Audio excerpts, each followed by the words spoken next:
Merci d'être là. Alors, Vous le faites pareil? pardon? Vous faites la conférence pareil? Oui, oui. OK. Euh, dans une première partie, on va voir un peu c'est quoi la réponse à Job. Puis en deuxième, où ça mène tout ça. Est-ce qu'il y en a qui ont déjà lu le livre de Job dans la Bible? Non. Sûrement, il y a longtemps. Oui. Moi, je Ça- ne me rappelais pas, comme ce que vous avez dit, que c'était comme une entente avec Dieu et le diable. Là. Oui, je vais vous lire On le parle de début. cette dimension-là. Oui, au début, oui. Là, mon job, ça sont tous finis. Là, Oui, oui, oui. c'est ça. Jung a écrit ça en 1954, hein, Réponse à Job. Donc, c'est apparu dans traduction française chez Buchet-Chastel. Et là, il est en réédition. Quelqu'un me dit qu'il le cherchait dernièrement, qu'il ne l'a pas trouvé dans les librairies. Il est en réédition. Et Jung dit que quand il a écrit ça, il était en état de fièvre et que, d'une certaine façon, même, ça lui a été dicté. Il emploie le mot dans une lettre. Et que ça a été assez terrible. Quand il a fait ça, on est en 54, Jung meurt en 61, donc il reste à peu près moins de 10 ans à vivre.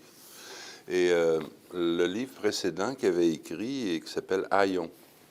Et Aion, ça veut dire une ère, hein? Donc il s'occupe de l'ère des poissons, ou de la période du christianisme, de la symbolique des poissons. Vous savez qu'on a souvent relié le poisson à Jésus. Parce que Ichtus, ça veut dire poisson, puis ça veut dire le signe qu'on emploie pour désigner le poisson. C'est le même signe que Jésus. Alors, les premiers chrétiens, souvent, pour désigner un endroit où il y avait à se réfugier, ils faisaient un petit poisson. C'est comme un signe de reconnaissance, comme tel. Mais plus grandement que ça, c'est-à-dire qu'il y a deux poissons dans le signe du zodiaque. Donc, Jung étudie, il admet d'une certaine façon ce déroulement des ères zodiacales.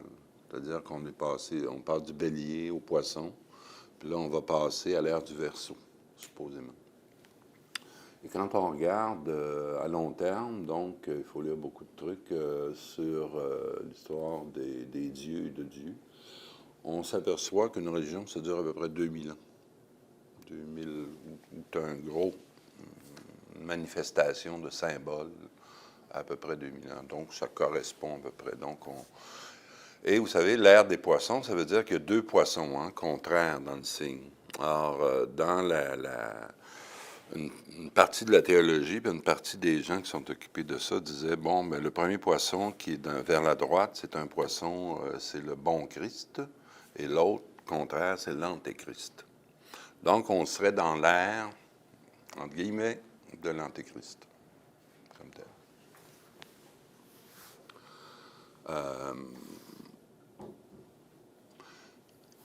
Ce que Jung nous dit là-dedans, c'est que d'après lui, en tant que il était psychiatre, psychologue, donc en tant qu'homme, en ayant vu aussi les problèmes qu'il y a chez beaucoup de personnes, il se demande jusqu'à quel point l'image de Dieu, qui a régné longtemps dans le judéo-christianisme, n'était pas en train de tomber parce qu'il lui manquait quelque chose. Et c'est ça le but de la réponse, au fond, à Job. D'autre part, vous savez, Jung, il vient d'un milieu protestant. Son père était pasteur, pasteur protestant de la réforme qu'on appelle un réformateur qui s'appelait Zwingli. C'est proche de Calvin, ceux qui connaissent l'histoire. Enfin.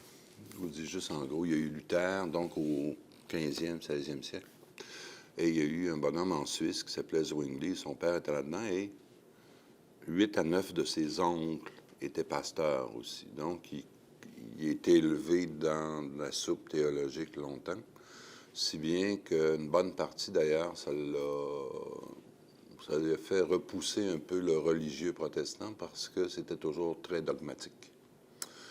Et on peut dire qu'il a retrouvé, appelons ça Dieu, à travers ses propres expériences de l'inconscient. Et quand on ne connaît pas les termes, c'est assez peut-être bizarre à dire, mais pour Jung, Dieu, c'est l'inconscient. Dieu, ça veut dire force suprapersonnelle qu'on ne peut pas toucher, qu'on ne peut pas vraiment voir, évidemment, sauf dans certaines expériences mystiques. Mais pour un moment donné, on me demandait c'était quoi Dieu. Il dit tout ce qui m'arrive en dehors de ma volonté et de ma raison. Donc, ça va loin. Ça veut dire, pour moi, vous êtes Dieu. Pour chacun, on est Dieu. Tout ce qui nous arrive. Tu sais. Mais quand on regarde l'histoire de Dieu, puis je ne sais pas s'il y en a qui sont déjà intéressés à ça, mais il y a des livres maintenant, Histoire de Dieu. Tu sais, tu as 3-4 livres qui sont sortis depuis une dizaine d'années. On parle du Dieu habituellement judéo-chrétien, mais on va aller chercher chez les bouddhismes, et ainsi de suite. C'est quoi l'idée de Dieu? Parce que le Dieu biblique, c'est un Dieu personnel. Hein. Et Jung, il voit en gros une sorte d'histoire, c'est-à-dire qu'au début, tu as une multiplicité du divin qui se projette dans plusieurs dieux. Ben, c'est de l'animisme, c'est-à-dire la foudre en particulier, les inondations, enfin, tout ce qu'on connaît. Même aujourd'hui, quand il y a eu le tsunami, il y a des gens qui ont dit que c'est une punition de Dieu ou non. Il y a eu des versions d'un rabbin, il y a eu des versions de l'islam, d'un chrétien aussi, d'un évêque, je me souviens bien. L'islam, ils ont dit non, c'est pas une punition. C'est donc les chrétiens ont dit oui.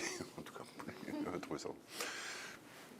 Mais ça veut dire à ce moment-là qu'on a, comme dit Jung, ce à quoi je m'intéresse à travers Dieu, c'est sûr que c'est une expérience, mais Jung, jamais, il faut toujours le comprendre, jamais il va vous dire, je ne sais pas c'est quoi métaphysiquement, ultimement.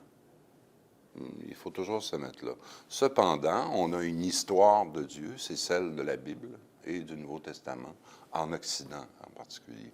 Donc, on peut prendre ces documents-là comme des documents qui nous parlent de Dieu, puis en plus, Dieu parle à travers ça. Alors, c'est qui ce Dieu-là à travers ça? Est-ce que je peux l'expliquer psychologiquement? Est-ce que je peux en faire, d'une certaine façon, la psychanalyse? Si j'ai la foi, comme chez beaucoup de chrétiens, on ne posait pas de problème, on essaie toujours, quand vous lisez beaucoup de théologiens, j'ai relu une partie de la Bible et il y a toujours ici au Québec, on a les versions, évidemment, très souvent avec des imprimaturs de l'Église catholique, et là, on a leurs commentaires. Puis très souvent, tout ce qui est contradictoire, ils s'arrangent toujours pour dire non, ça veut dire autre chose parce que. Et quand Jung a écrit ça, il savait très bien qu'en l'écrivant, les théologiens étaient pour lui taper dessus. Et c'est ce qui est arrivé après. Des grands théologiens allemands, Bormann en particulier, puis un autre dont je ne me souviens pas le nom, imaginez, ça a passé. C'est comme, je ne sais pas comment vous dire ça, si on dit que la presse, c'est le gros journal du Québec, bien en Allemagne, il y en a un, c'est des millions de gens. Alors, le Spiegel, je ne sais pas quoi, ou Der Spiegel, un énorme...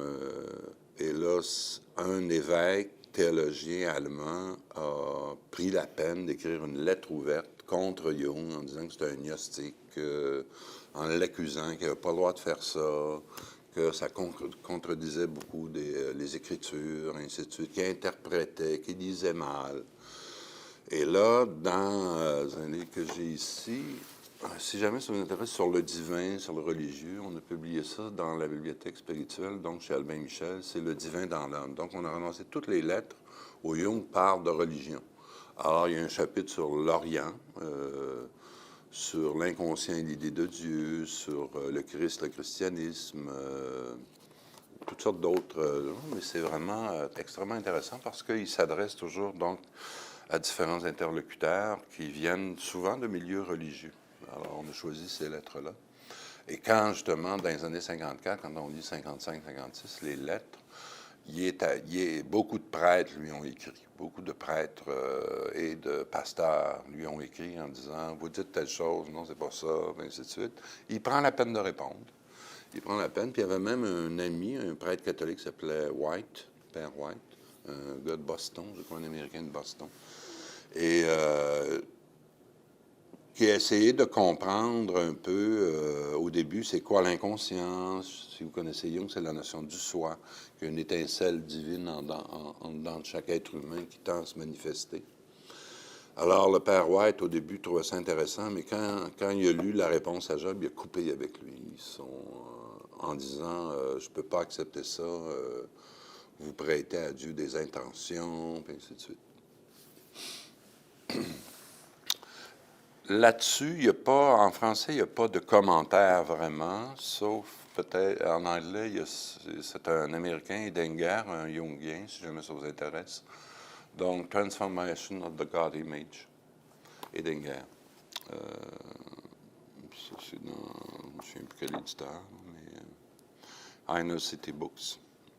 Edinger, c'est un bonhomme qui a beaucoup travaillé, surtout en Californie, qui est encore vivant, je crois, mais qui a écrit il a donné beaucoup de séminaires à l'Institut Jungien à Los Angeles, à San Francisco, et souvent sur tel livre de Jung. Donc, celui-là, un séminaire sur la réponse à Job. Il prend tel paragraphe, puis là, il dit ça veut dire telle chose, il fait des parallèles. Donc, si jamais vous voulez aller plus loin là-dedans. Alors, quand Jung il nous fait une histoire, comme je vous ai dit, ça part des dieux. Il semble y avoir une centration à un moment donné, puis on a un Dieu unique. Là, ce Dieu-là est toujours en dehors des humains. Brusquement, on a avec le christianisme un Dieu qui se fait homme. Avec le Dieu fait homme, selon Jung, ça, on est rendu au troisième. Il y a un quatrième point, il veut s'incarner dans tous les hommes. Puis il dit qu'il y a un cinquième point, qui est peut-être l'homme-dieu. C'est assez souvent la parole de Jean, où n'oubliez pas, vous êtes des dieux. C'est Jésus dit ça aux hommes, c'est quand même assez surprenant. Vous êtes des dieux. Jung, il dit, Jean devait être idéaliste. C'est un idéal dont il parlait d'une certaine façon. Donc, le problème, au fond, quand on lit bien, quand on regarde, et n'oubliez pas que la Bible, c'est un peuple donc qui parle, c'est que Dieu nous apparaît comme un être qui est vraiment versatile d'une certaine façon. Oui, il crée les humains, il crée le monde, mais par rapport, quand vous lisez, il peut être très méchant, il est très colérique, très jaloux. Et si on fait justement le moindrement de psychanalyse, on s'aperçoit qu'il y a quelque chose de contradictoire. En même temps, il nous promet qu'il va s'occuper de nous autres, qu'il aime les vertueux, que les hommes mauvais vont être punis, puis ainsi de suite. Et brusquement, oups, et c'est ça Job. Pourquoi un homme vertueux serait-il, lui, attaqué par Dieu? Puisqu'en gros, c'est ça. Vous savez, maintenant, le livre Réponse à Job, ça apparaît après ce qu'on appelle le retour d'exil à Babylone. Donc, le peuple d'Israël a connu des tribulations, ils ont connu même de la perte de foi à Babylone. Lorsqu'ils reviennent, donc, il y a un renouveau, on se réinstalle, on va rebâtir le temple, et ainsi de suite. Mais n'empêche que certains commencent à se demander, est-ce que vraiment on est des élus? Est-ce que ça vaut la peine d'être un élu quand Dieu est si dur avec son peuple, au fond? On ne connaît pas l'auteur, on ne sait pas le nom de l'auteur, de celui qui a écrit le livre de Job, parce que ce sont tous des livres différents. Parfois, vous savez, dans la Bible, c'est vraiment historique, ou ça se dit historique.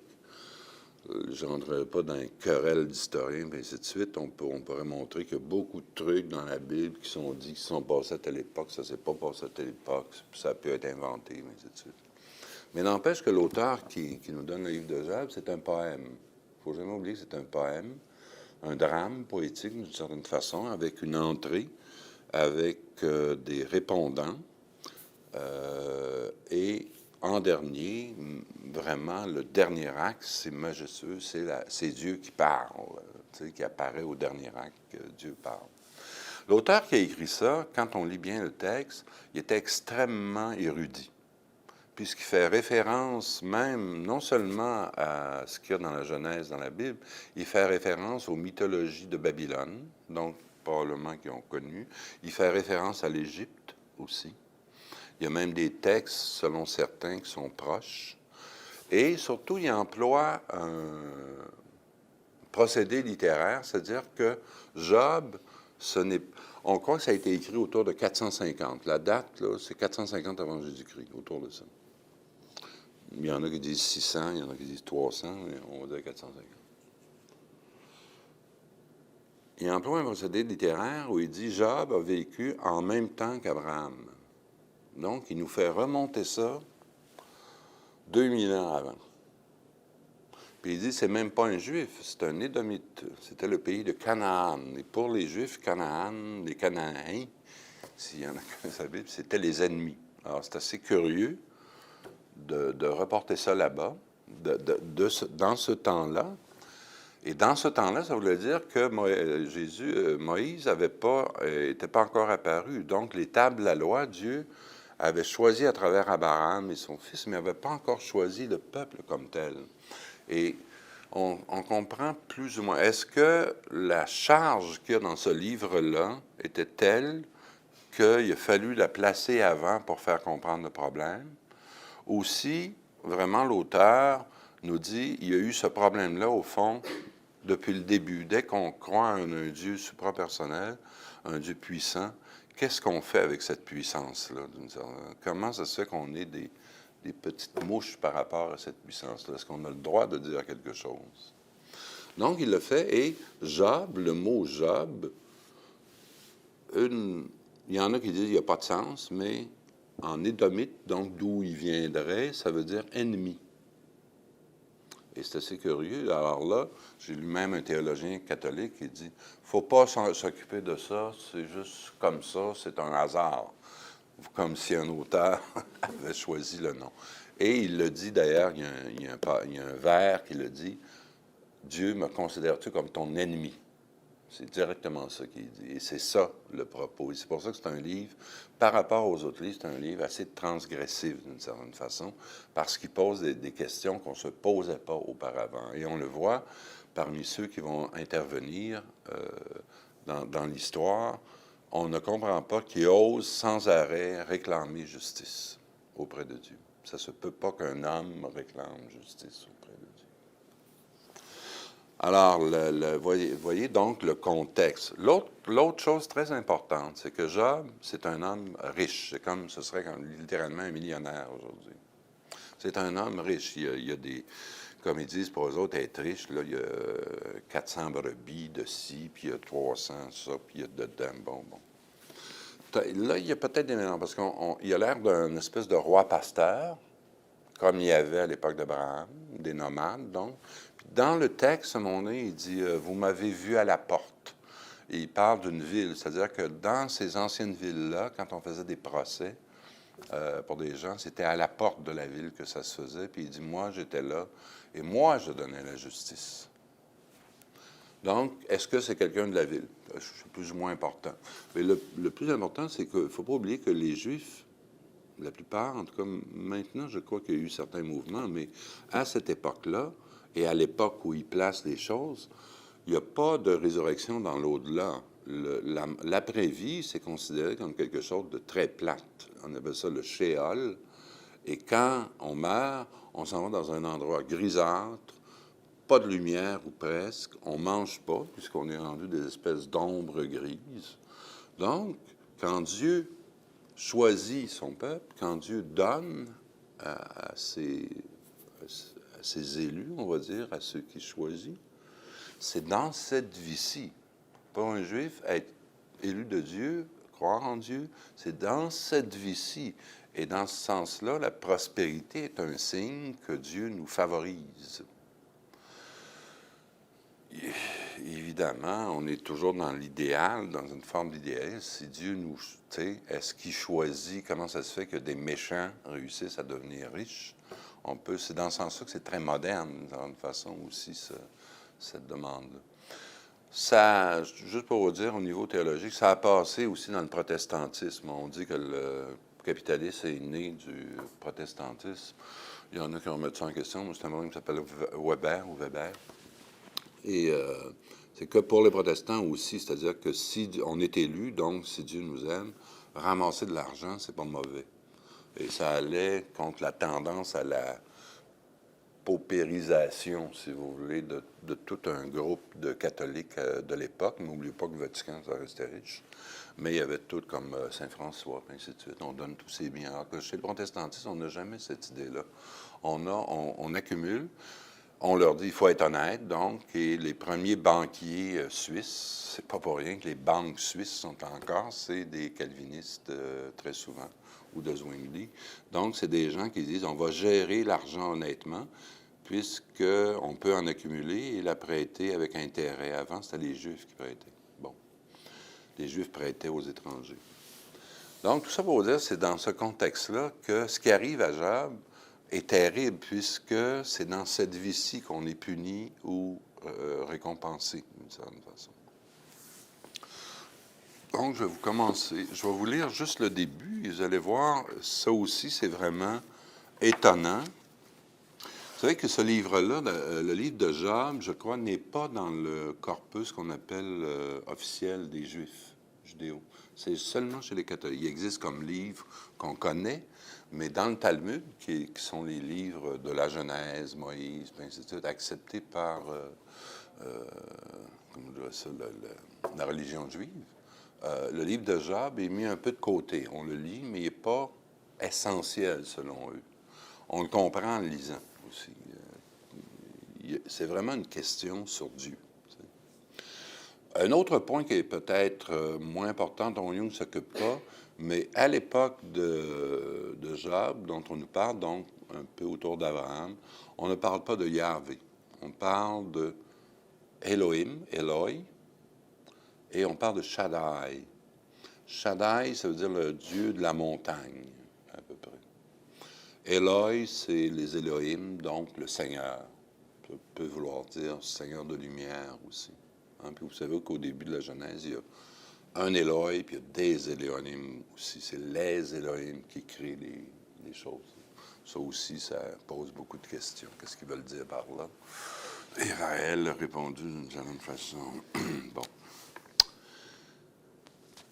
Alors, il était une fois au pays de Hous un homme appelé Job. Cet homme était intègre et droit, craignant Dieu et s'écartant du mal. 7 fils et 3 filles lui étaient nés. Il avait un troupeau de 7000 brebis, 3000 chameaux, 500 paires de bœufs, 500 ânesses et un grand nombre de serviteurs. Et cet homme était le plus riche de tous les fils de l'Orient. Ses fils avaient coutume d'aller festoyer chez l'un d'entre eux à tour de rôle. Ils envoyaient inviter leurs 3 sœurs, manger et boire avec eux. Une fois révolu le cycle des festins, Job les faisait venir et il les purifiait. Puis il se levait de grand matin et offrait un holocauste pour chacun d'eux. Car Job se disait, « Peut-être mes fils ont-ils péché et maudit Dieu dans leur cœur. » Ainsi faisait Job toujours. Or, et là, on est dans le... Comment je fais ça? On change. Or, un jour que les fils de Dieu venaient se présenter devant Yahvé, les fils de Dieu, c'est les anges, le Satan, ils n'ont pas Satan, le Satan, vint aussi parmi eux.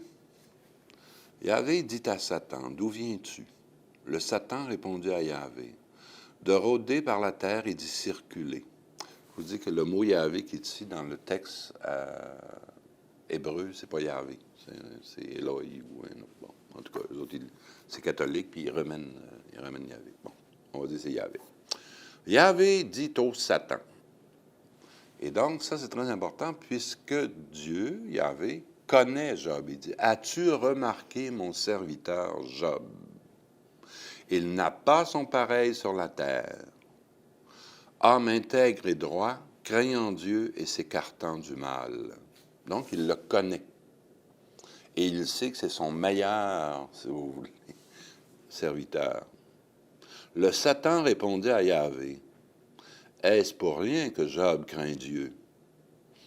Ne l'as-tu pas toi-même entouré d'une haie, lui, sa maison, et tout ce qui est à lui à la ronde? » Entouré d'une haie, donc tu l'as protégé. « Tu as béni l'œuvre de ses mains, et ses troupeaux ont débordé dans le pays. Mais veuille avancer la main et frapper tout ce qui est à lui, tout ce qui est à lui. À coup sûr, il te maudira en face. » Vous voyez, c'est Satan qui parle, le Satan qui dit à Dieu, oui, c'est ton meilleur, mais si tu enlèves tout ce qu'il y a au niveau matériel,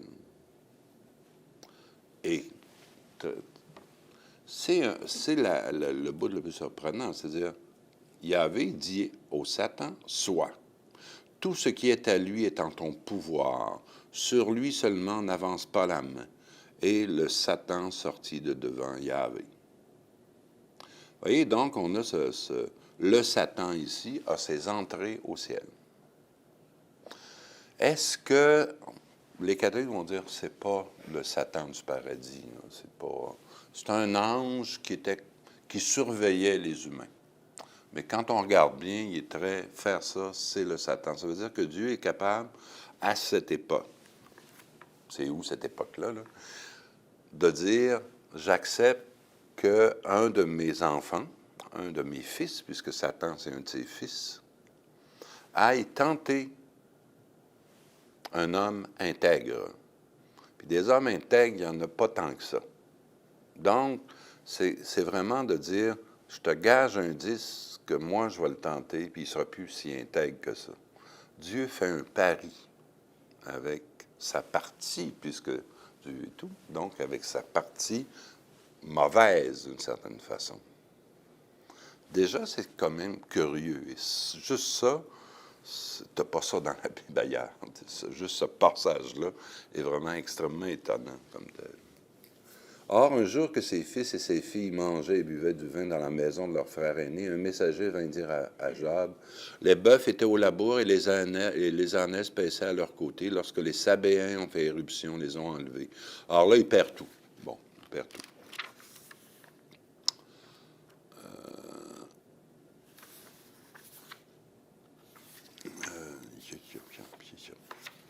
Il parlait encore, lorsqu'un autre vint dire, le feu de Dieu est tombé du ciel, et il a brûlé brebis et serviteurs qui les ont dévorés, je me suis échappé.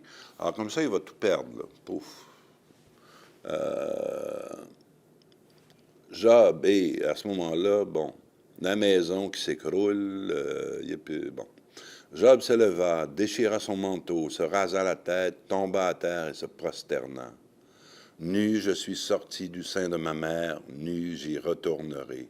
Yahvé a donné, Yahvé a repris. Béni soit le nom de Yahvé.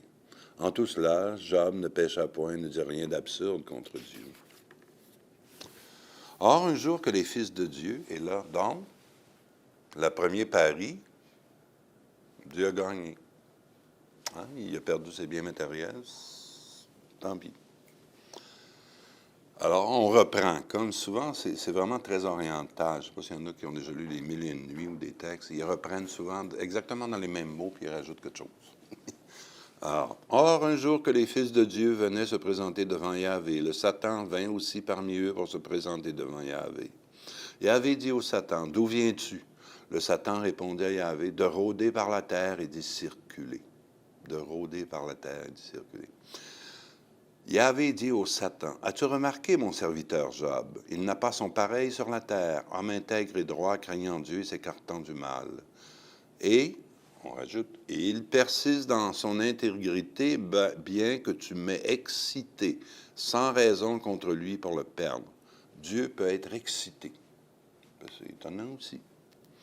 Le Satan répondit à Yahvé, « Peau pour peau. » On ne sait pas ce que ça veut dire.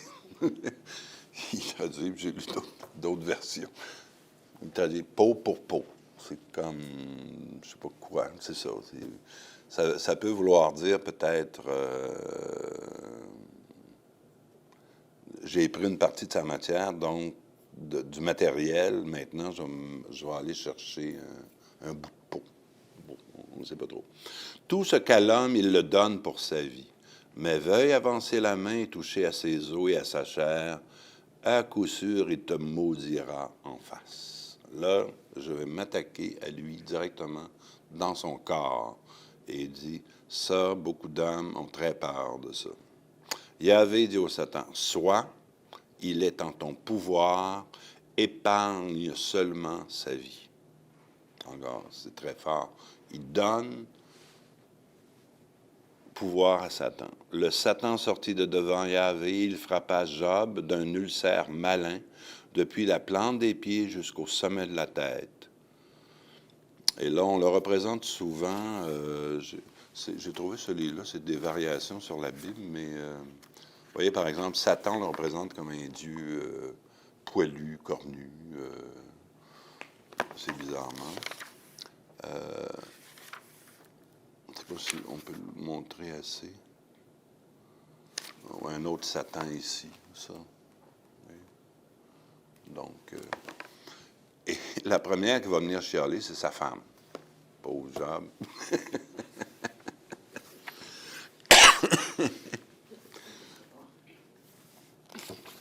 Et elle ne prend pas son parti. Elle dit, t'as dû faire quelque chose de croche, c'est sûr. Donc, il y a un ulcère. Ça veut dire qu'il se gratte, il prend un tesson, puis il se gratte partout. Le Satan sortit de devant, il frappa Job. Sa femme lui dit à Job, vas-tu encore persister dans ton intégrité? Maudit Dieu et meurs. C'est comme, tu sais, tu te penses encore intègre, là, regarde, t'es malade, maudit Dieu, puis meurs, Dieu va te punir. Bon. Mais il lui dit, tu parles comme une femme insensée. Nous recevons de Dieu le bien et nous n'en recevrions pas le mal. En tout cela, Job ne pécha point par ses lèvres. Or, 3 amis de Job, et là, Eliphaz de Théman, Bildad de Shua et Sophar de Nahama. C'est 3 vieux qui viennent voir qu'est-ce qui se passe. Ils étaient donc amis avec lui. Ils aperçoivent qu'il souffre. Et là, on a le premier monologue. Je vous lis pas tout parce qu'il y a beaucoup de répétitions, hein, mais c'est très beau. Je vais juste vous lire. Job parle. Périsse le jour où je fus enfanté, la nuit qui dit un mâle est conçu. Ce jour qu'il soit ténèbres d'Éloah, d'en haut qu'il soit ténèbres, qu'Éloah d'en haut n'en ait cure, qu'aucune clarté ne brille sur lui, que ténèbres et obscurité le ternissent, que sur lui se pose un nuage, que l'épouvante des brouillards, cette nuit-là que l'obscurité s'en empare, qu'elle ne s'ajoute pas au jour de l'année. Oui, que cette nuit soit stérile, que nul cri de joie n'y parvienne. Et là, il maudit le jour de sa naissance. Juste pour vous dire, quand on fait beaucoup de thérapie, de psychothérapie, que des gens nous arrivent assez malheureux, il y en a qui parlent comme ça. Pourquoi je suis né? Maudit que j'aurais pas dû naître. Et là, ils maudissent littéralement comme ça. Dans ce sens, c'est très moderne, je trouve. Les premières fois que j'ai lu ça, je disais, oh non, pas un texte, mais quand tu entends beaucoup de plaintes, de souffrances, c'est la souffrance inutile qui est en Dieu. Et là ça crie, hein. Puis contre Dieu, j'ai eu des gens qui ont fait vraiment des... J'aime mieux haïr Dieu que l'aimer. Juste pour vous dire, il y a un rabbin qui disait ça. Est-ce qu'il vaut mieux haïr Dieu que l'aimer? Puis la réponse, il vaut mieux le haïr. Parce que l'aimer, on y pense souvent. Mais quand on haït, on pense encore plus souvent. Donc, l'homme qui est Dieu est plus près de Dieu. Bon. Alors là, que s'obscurcissent les étoiles de son aube, qu'elle attende en vain la lumière. Et il va continuer comme ça. Je n'irai pas dans tous les détails, mais je veux juste vous dire, en gros, chacun des 3 va arriver, puis va lui dire, le premier va lui dire, tu as dû faire une faute, puis tu as oublié. C'est vraiment comme un psychanalyste qui vient dire, tu as dû refouler quelque chose, te dénier à quelque part, c'est certain que tu mérites. Et les 3 vont arriver, si Dieu fait ça, c'est que c'est bon. Et la réponse de Job, c'est non, je n'ai rien fait. J'ai toujours été honnête, j'ai été intègre, j'ai aimé, j'ai fait les rituels qu'il fallait. Dieu est injuste. Si on me laissait faire, et j'en appelle, et peu à peu dans le texte, Job nous dit, j'en appelle à la justice de Dieu. Et là, c'est quasiment en termes d'avocat. Je veux trouver mon défenseur auprès de Dieu. Et les autres, ils disent, voyons donc, petit moucheron, qui es-tu? Alors là, tu as un texte, bon, L'autre, il dit, voyons donc, tu blasphèmes. On l'accuse, donc. C'est pour ça que tu es comme ça. C'est parce que tu blasphèmes. Tu blasphémais déjà dans ta tête, donc dans ton cœur. Tu ne voulais pas aimer Dieu vraiment. Tu l'aimais juste parce que tu avais des biens. Mais dès que tu pars, puis tu es malade, là, on voit bien qui tu es. Tu le cachais. Alors, vous voyez, un en arrière de l'autre, c'est un peu, je ne sais pas s'il y en a qui ont déjà vécu ça, mais si vous avez vécu une dépression durant un certain temps, je vous dis que les gens, quand on écoute bien autour, ça accuse, tu sais, c'est ta faute, tu t'es pas repris en main, tu aurais dû faire telle chose, tu devrais faire telle chose, tu sais. Sans arrêt, ça aussi, je l'ai vu beaucoup, cette espèce de dimension où les gens se sentent injustement condamnés parce qu'ils n'ont pas la volonté qu'il y avait avant et l'énergie. Donc, on a vraiment cette suite-là. Alors, tu as un autre qui va arriver, c'est trois vieux, donc ils vont lui dire, est-ce que tu connais vraiment Dieu? Tu crois le connaître, mais tu ne le connais pas. Et là, il va lui dire, voici ce qu'est Dieu, selon la Genèse, selon Dieu a créé toutes choses, Dieu est puissant. On va décrire un Dieu extrêmement puissant. C'est toujours ça qui va revenir. Face à la petitesse de l'homme, tu as la puissance énorme de Dieu. Et Job, sans arrêt, revendique. Puis il les envoie promener aussi. Puis le texte est très beau aussi. Il parle, puis taisez-vous, laissez-moi parler, vous dites des inepties. Non, moi, j'ai toujours été ici, j'ai toujours été comme ça. Et là, à un moment donné, arrive le problème. C'est-à-dire, comment se fait-il, et Job amène ça, comment se fait-il que des hommes méchants, qui ne sont jamais punis? Pourquoi? Ils ne donnent pas à l'orphelin, ils n'aident pas la veuve et l'orphelin, ils vont tuer, ils vont voler, et pourtant, si, n'oubliez pas, ce n'est pas après la mort qu'on est jugé, c'est durant cette vie, et pourtant, ces gens-là ont tout ce qu'ils veulent, ont même une postérité, et ainsi de suite. Alors, Job dit, moi, je serais comme eux. Puis là, il y en a un qui intervient tout de suite. Ça doit être ça. Si tu es puni, comme sont supposés être punis les méchants, un méchant, puis là, il décrit comment les méchants supposément sont punis, ils perdent tout, puis ils sont malades, puis ainsi de suite. Il dit donc, ce qu'il faut démontrer, c'est que tu pars trop d'en avant. C'est ta condition montre que tu étais un méchant en te croyant un bon. Hein? C'est, au fond, c'est logique. C'est toujours, les trois sont toujours très logiques par rapport à lui. Pas d'affaire qui dit, de toute façon, je n'ai pas à répondre devant vous, vous ne comprenez rien, ça ne vous est pas arrivé. Même vous mentez à mon endroit parce que vous avez toujours été mes amis, vous m'avez toujours considéré comme un homme intègre et maintenant vous venez me dire que je devais cacher quelque chose de mauvais, que je suis quelqu'un qui était faux, menteur, puis ainsi de suite. Ce n'est pas vrai et vous le savez très bien. Regardez-moi, je ne mens pas. Et là, il y a un bout, il regrette ce qui lui est arrivé. Puis en même temps, il repart. Pourquoi je suis né? Qu'est-ce que ça donne d'être né? Envoyez-moi dans le ciel. Il dit même, à un moment donné, en parlant à Dieu, il dit, fais-moi mourir, mais il dit, fais-moi pas mourir, mais mets-moi en attente.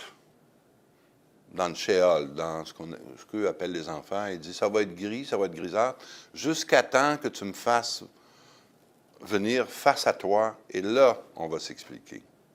Ça n'arrive pas, mais vous voyez jusqu'où il est prêt à aller. Et d'une certaine façon, Job, c'est quasiment aussi ces langues. Pourquoi il y aurait souffrance inutile, d'une certaine façon?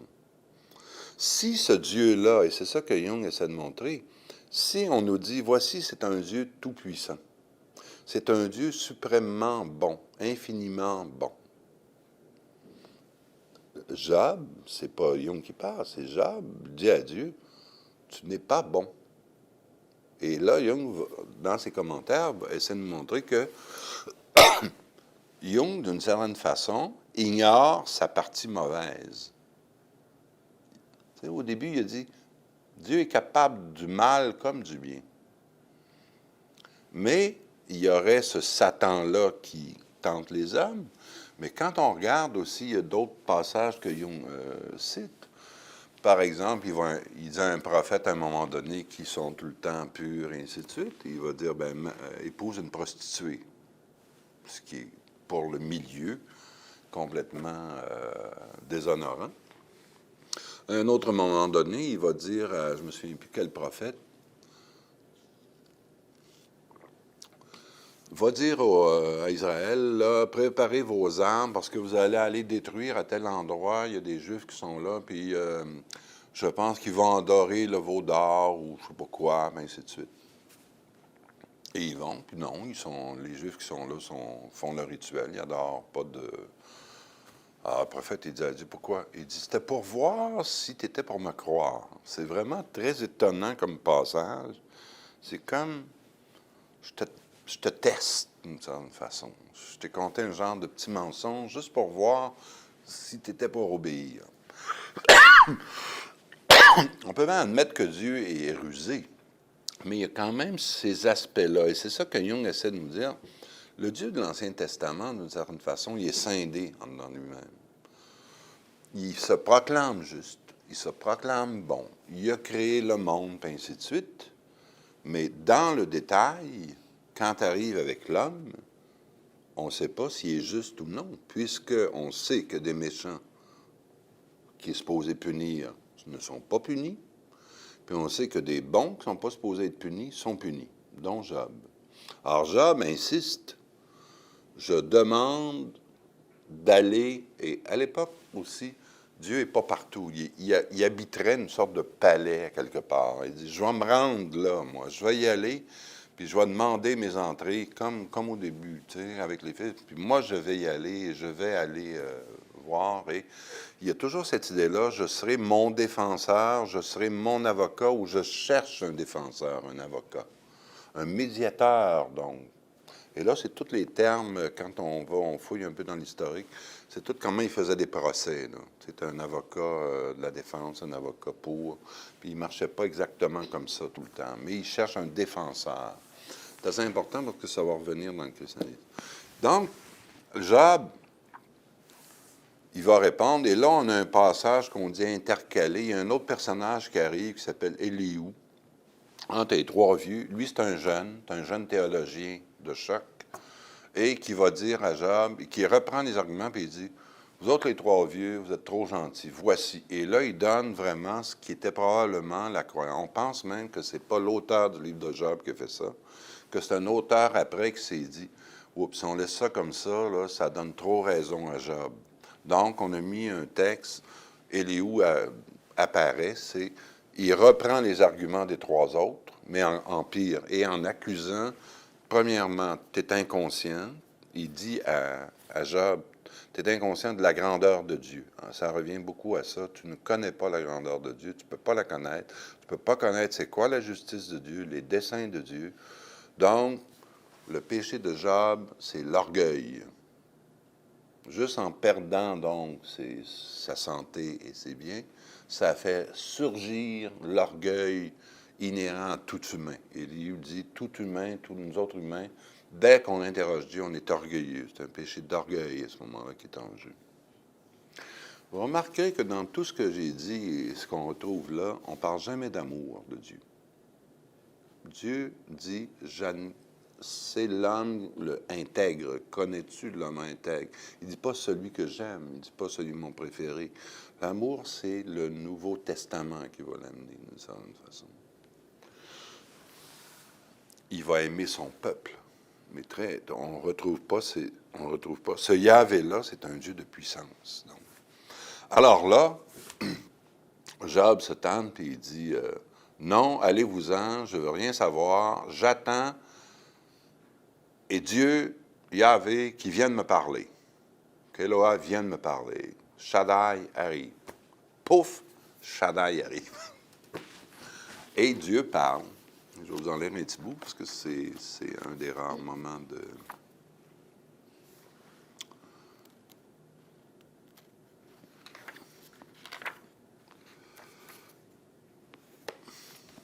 Et il apparaît comment? Dans la force, dans la tempête. C'est une tempête qui tombe. Yahvé s'adressa à Job au sein de la tempête et il dit, Quel est celui qui obscurcit mon plan par des paroles dépourvues de science? Mon plan. Sains donc terrain comme un brave, je vais t'interroger. Instruis-moi. Où étais-tu quand je fondais la terre? Indique-le si tu connais l'intelligence qui en a fixé les mesures. Car tu le sais, ou qui serait tendu le cordeau? Sur quoi ces socles furent-ils enfoncés? Et ou qui posa sa pierre angulaire? Au joyeux concert des étoiles du matin, aux acclamations de tous les fils de Dieu. Qui enferma la mer à 2 battants quand elle sortait en jaillissant du sein maternel? Quand pour vêtements je lui mis des nuages, pour l'ange de sombres nuées, quand je lui traçai sa limite et lui mis battant et verrou, quand je lui dis, jusqu'ici tu viendras, pas plus loin, ici se brisera l'orgueil de tes flots. As-tu, à Job, as-tu dans tes jours commandé au matin, indiqué sa place à l'aurore, pour qu'elle saisisse les coins de la terre et qu'en soient secoués les méchants? Elle se transforme comme l'argile en cachet, elle se teint comme un vêtement. Alors aux méchants est refusée leur lumière et leur bras levé est brisé. Vous voyez, il dit, je punis les méchants. As-tu pénétré jusqu'aux sources de la mer et au tréfonds de l'abîme? T'es-tu promené? Les portes de la mort te sont-elles apparues? As-tu vu les portiers du pays de l'obscurité? As-tu réfléchi sur les étendues terrestres? Indique-le si tu sais tout cela. Quel est le chemin qu'habite la lumière et les ténèbres? Où donc est leur séjour, pour que tu les conduises en leur domaine et que tu discernes les sentiers de leur maison? Tu le sais, car tu étais né alors et le nombre de tes jours est si grand. Dieu, il se moque même de Job. Tu sais, il se fout de sa gueule. As-tu pénétré dans les réserves de neige? As-tu vu les réserves de grêle que j'ai ménagées pour les temps de détresse, pour les jours de combat et de bataille? Par quel chemin se diffuse la lumière et le vent d'est? Et ça continue comme ça. Étais-tu là? Es-tu capable de faire la création? Au fond, il l'interroge. Ensuite, il va décrire, et là, c'est là qu'on passe à l'Égypte. Il va décrire, par exemple, le ciel. Peux-tu nouer les liens des Pléiades, relâcher les cordes d'Orion, les constellations, et ainsi de suite. Donc, il va passer tout le règne, au fond, aussi animal, végétal même. Il y a un très beau passage sur les chevaux.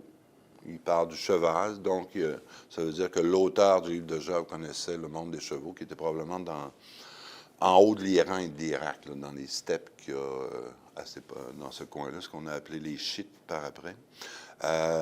Et là, il revient, connais-tu le Léviathan, et ainsi de suite, et il décrit l'hippopotame et le crocodile, au fond.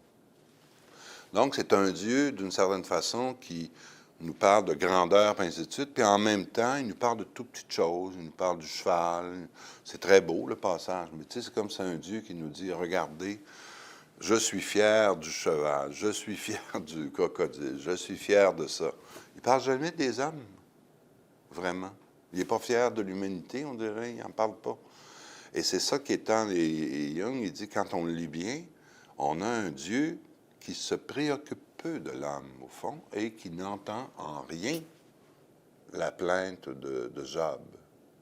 Job qui revendique justice au grand justicier en personne, le grand justicier ne répond pas comme un juge, il répond en disant « je suis puissant ». Es-tu capable, ma justice ou mon injustice, c'est garant parce que je suis le plus fort. Comme un roi ancien, au fond, tyrannique. C'est un tyran qui parle, d'une certaine façon. Et c'est ça que... Et là, Job fait juste dire... Job répondit à Yahvé, « Je sais que tu peux tout, que pour toi nul projet n'est irréalisable. Oui, j'ai parlé sans comprendre, de merveilles qui me dépassent et que j'ignore. Je te connaissais par ouï-dire, maintenant mon œil t'a vu. Voilà pourquoi je fonds en larmes et me repens sur la poussière et la cendre, je ne parlerai plus. » Et là, comme il y a juste ça, Yahvé s'aperçoit que c'est un homme bon.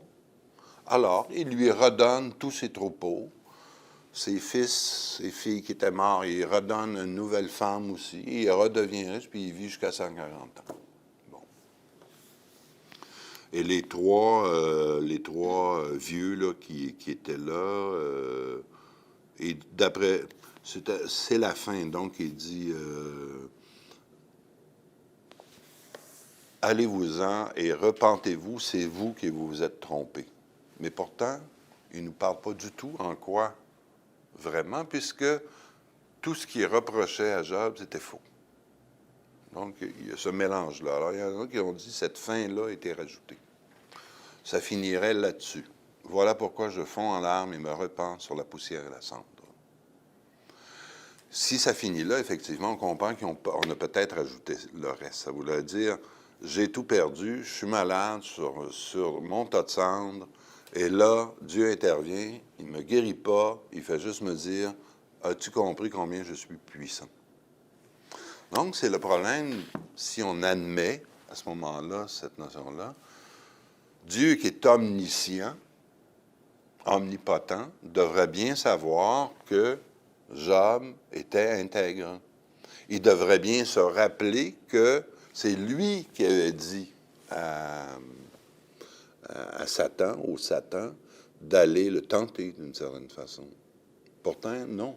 Tout ce discours-là, il ne nous parle pas du Satan, il nous parle de sa puissance. C'est très beau, c'est très grand, mais en même temps, on n'a pas de réponse humaine.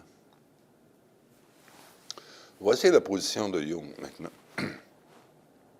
Donc, il dit, quand on regarde, si on admet Dieu, si on est le moindrement croyant ou on admet Dieu, c'est vraiment une épine dans le pied. Ben, beaucoup de théologiens, d'ailleurs, se sont heurtés à ça, et beaucoup de gens qui aujourd'hui vont dire, oui, je crois en Dieu. Vous savez, on fait des sondages, puis ça nous donne à peu près, en tout cas, je sais qu'en Amérique du Nord, c'est à peu près 80% des gens vont dire, on croit en gros en Dieu, mais s'il arrive un grand malheur, il ne croit plus.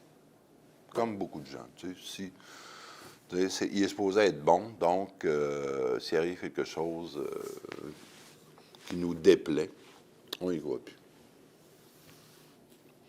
Donc, je vous l'ai dit, je l'ai vu ça, chez des gens. Une femme, par exemple, qui avait perdu son fils, qui avait 18 ans, qui me dit qu'elle était très croyante avant, arrêté tout rituel, arrêté d'aller en messe, aller encore en messe avec son mari, ils ont tout arrêté au complet. Et avait vraiment au fond d'elle une haine de Dieu. C'est vraiment une haine, c'est profond.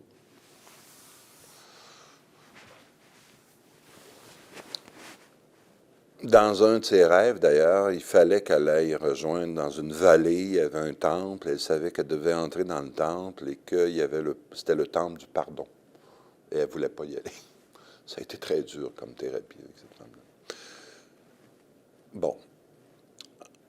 Si Dieu est injuste, ça veut dire qu'à quelque part, il n'est pas parfait. On admet donc, c'est ça que Jung, quand on dit fait la psychologie, on admet donc qu'on peut considérer le personnage de Dieu ou de Yahvé qui nous apparaît, en tout cas dans ce texte-là, comme un être qui est inconscient d'une partie de lui-même, qui réprime ou qui dénie cette partie mauvaise de lui-même, qui ne veut pas la connaître parce qu'il est tellement puissant qu'il est au-dessus de ça. Cet homme-là, injuste Job, donc, représente tous ceux ou toute souffrance inutile, et même souffrance, jusqu'à quel point on peut accepter que Dieu nous envoie des souffrances pour nous transformer, d'une certaine façon. Surtout quand on ne l'a pas mérité, ou qu'on croit qu'on ne l'a pas mérité. Eh bien, Jung nous dit, Dieu est obligé d'écouter, malgré qu'il ne l'écoute pas Job tout à fait. Donc, on est en 450. Alors là, c'est comme placé dans le temps, durant 4 siècles. Est-ce que pour Dieu, 4 siècles, c'est grand? Ça se peut que ce soit revenu dans l'arrière-pensée de Dieu. Qu'est-ce que j'ai fait là? Pourquoi je l'ai laissé tenter, cet homme-là? Qu'est-ce qui veut dire de souffrir aussi en mon nom? La réponse à Job de Dieu, c'est, pour le savoir, je vais devenir homme. Donc, la réponse de Dieu, c'est pas de dire, bon, ils sont injustes, je vais envoyer une partie de moi-même, je vais me renouveler, dans mon Fils. Un Fils, c'est un renouvellement. Je vais me renouveler et je vais me sacrifier. Je vais être, d'une certaine façon, comme Job. Et si vous admettez le moindrement la passion, hein, on arrive à Pâques, on est dedans, supposément. Si vous admettez ça, Jésus souffre pour racheter le péché des hommes et non pas pour racheter l'injustice de Dieu. Il souffre pour racheter. Mais en même temps, il représenterait cet aspect-là où Dieu, pour connaître c'est quoi être humain, s'incarne. Et comme dit Jung, il s'incarne d'une drôle de façon. Il s'incarne dans un homme, oui, mais un homme qui n'est pas né de la chair exactement, qui est né du Saint-Esprit. Donc, c'est pas tout à fait un homme non plus. Puisque même Marie, c'est pas tout à fait une femme, est inséminée par l'oreille, comme on dit, d'une certaine façon, par l'ange Gabriel. Vous trouvez ça dans le Coran. Les Corans parlent de ça. C'est l'ange Gabriel qui est inséminé par l'oreille. Alors, et là, la réponse, c'est « je vais aimer les hommes ». Donc, le Dieu de justice passe à un Dieu d'amour parce qu'il ne peut pas faire autrement, puisque l'homme, c'est pas juste Job, c'est tous les Jobs, c'est tous ceux qui disent « oui, on veut bien croire en toi, Dieu qui nous a créés, puis on veut bien avoir un rapport, une relation avec toi, mais il faut, cette relation-là, on doit pouvoir s'y fier. » Si vous aimez quelqu'un, si vous êtes en relation avec quelqu'un, vous voulez qu'il soit fiable d'une certaine façon. Et là, le Yahvé de la Bible, ben, il n'est pas toujours fiable. Vous voyez, c'est là parler de psychanalyse de Dieu d'une certaine façon. C'est sûr qu'au niveau métaphysique, il y a ses raisons, à quelque part. Tu sais. Juste pour vous dire ça, à un moment donné, ça m'a beaucoup frappé, moi, ça, l'injustice de Dieu. Quand j'étais jeune, j'ai vu une petite fille mourir dans un accident d'auto devant moi. Je devais avoir 12 ans. Et pour moi, ça m'avait... Ça se peut pas que Dieu permette à une petite fille de 5 ans de se faire écraser. C'était... Alors, j'ai quitté la religion à ce moment-là, si on veut. Et plus tard, c'est revenu, je vous dirais, comme j'ai commencé à m'occuper de l'inconscient, puis de mes rêves, et ainsi de suite. Je me souviens d'un jour, j'avais demandé justement, pourquoi tu es injuste? Et j'ai eu une grosse réponse, ça a été comme Job. Dans un rêve, les éclairs, ça tombait, flau, flau, puis j'étais là. Je peux bien me foudroyer, ça me fait rien, tu vas répondre. Ça veut dire, tu ne peux pas comprendre. Puis je m'étais réveillé. Puis une autre fois, j'ai eu un autre rêve où je demandais la même chose. Et là, Dieu me montrait, c'était comme un océan, et c'était juste des corps humains. Il y en avait, c'est toutes les vagues de l'humanité, puis il y en a, puis il dit, ça va à l'infini. Et tu ne peux pas comprendre, toi qui es une petite goutte là, ce que je fais à travers tout ça. Ça m'avait donné un semblant de réponse. À long terme. Tout ça pour vous dire, donc, est-ce que la réponse, à ce moment-là, de dire, j'envoie mon fils, et ce fils-là, lui, n'est pas dans le péché originel. On peut toujours dire avec Job, hein, c'est le vieux fond, il y a une sorte de culpabilité. On a mangé de l'arbre du bien et du mal. Donc, on nous a donné la liberté, d'une certaine façon, de choisir entre le bien et le mal. Puis la plupart des gens ne choisissent pas, se laissent aller à leur pente, disons. Donc, on est prisonnier, d'une certaine façon, d'une culpabilité d'être vivant, de toujours faillir face à la perfection divine. Il n'y a quasiment personne qui peut atteindre à ça. Même les grands saints, quand vous les lisez, ils se disent pécheurs face à Dieu. Donc, vous avez ce Jésus-là qui arrive, et Jésus est parfait. Et vous avez en même temps, vous voyez, Satan qui avant pouvait rentrer chez Dieu, là, dans le Nouveau Testament, Jésus dit non, tu vas être même jeté en bas de l'abîme, tu n'auras plus ta place au ciel. Puis même, le Satan vient tenter, vous savez, il vient tenter Jésus, les 3 tentations. Donc, comme à Job, d'une certaine façon, il vient lui offrir, mais là, il offre le pouvoir. Il dit, tu peux changer, tu as tout le pouvoir que tu veux, change les pierres en pain. Et Jésus dit non, il dit, les hommes n'ont pas juste besoin de pain. Là, il dit aussi, jette-toi en bas, les anges vont te prendre. Il dit, qui es-tu pour tenter Dieu? Donc, c'est un passage où Jésus dit, je suis vraiment fils de Dieu à ce moment-là. Et le troisième, c'est je t'offre le royaume si tu m'adores. Bon, mais il dit, va-t'en maintenant. Mais dans d'autres passages, il dit Satan maintenant est là seulement pour tenter les humains. Il vit sur terre. Hein, Satan est parmi vous. Il chasse des démons, et ainsi de suite. Et leur dit ceci, vous avez beau être juste en suivant tous les principes, les principes, tout ce qui a été dit dans l'Ancien Testament, mais est-ce que vous êtes capable d'aimer vos ennemis? Pour un Juif, on n'aime pas un ennemi. Si vous regardez dans la Bible, quand Dieu dit qu'il y a des ennemis d'Israël, les ennemis, on les chasse, on les massacre, on va jusqu'à la 6e génération, et ainsi de suite. Alors, le message de Jésus est vraiment subversif à ce niveau-là. Et là, ce message-là, c'est de dire, aimez votre prochain, aimez votre ennemi. Donc, c'est une religion d'amour et non plus une religion de justice. Particulièrement dans l'Évangile de Jean, en particulier, quand vous lisez l'Évangile de Jean, c'est vraiment le sermon sur la montagne est extraordinaire à ce niveau-là. C'est la base du christianisme, c'est la base de la christianisation, si vous voulez, de l'Occident.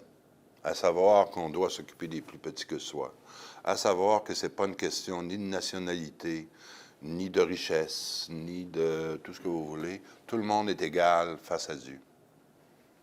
Je n'ai pas à être élu juif, et ainsi de suite. Donc, il brise, ça vient aussi de Saint Paul, mais il brise tous les anciens, une partie en tout cas des anciennes lois juives.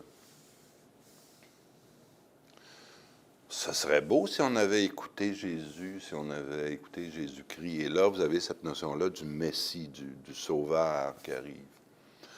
Comme je disais, moi, ce qui m'a toujours... Pourquoi Jésus apparaît à ce moment-là? Il répond à Job, mais n'oubliez pas qu'à ce moment-là, le peuple, quand Jésus apparaît, vous savez bien, c'est Rome qui mène le monde. C'est l'Empire romain. Et au moment où Jésus apparaît, il y a à Rome un empereur qui s'appelle Auguste. Octave, qui s'est nommé Augusta, ça veut dire l'Auguste. Et pour la première fois, un empereur romain se dit Dieu et fonde des temples, et il va avoir des prêtres, et dans tous les pays de l'Empire romain que l'Empire romain domine, on va avoir des statues de l'empereur qu'on doit adorer comme un Dieu. Et vous savez, dans les martyrs chrétiens, c'est parce qu'ils ne voulaient pas adorer l'empereur. Mais déjà, à Jérusalem en particulier, avant Ponce Pilate et pendant Ponce Pilate, on a voulu mettre une statue de l'empereur dans le temple et il y a eu une énorme émeute. Mais ce que je veux dire par là, l'homme le plus puissant de l'Empire, c'était l'empereur romain, Dieu. Et là, vous avez en même temps l'homme le plus petit, né d'un charpentier, on dit,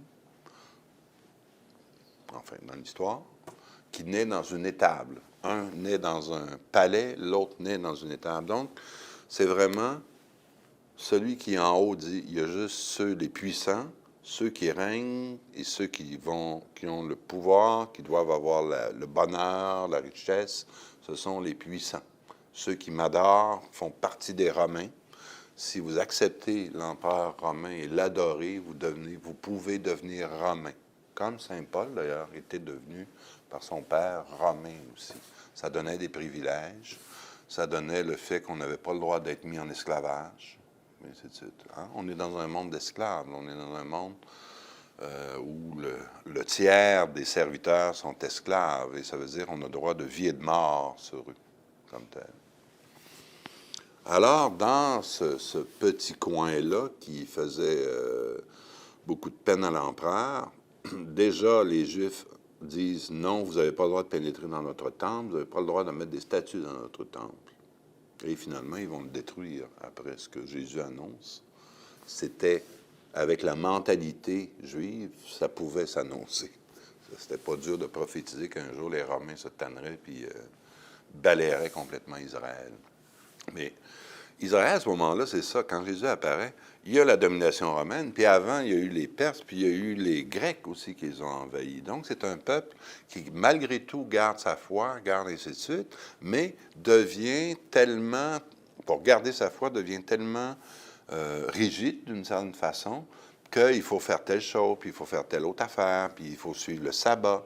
Et vous voyez, par exemple, la très belle parole de Jésus, le sabbat n'est pas fait pour l'homme. Hein?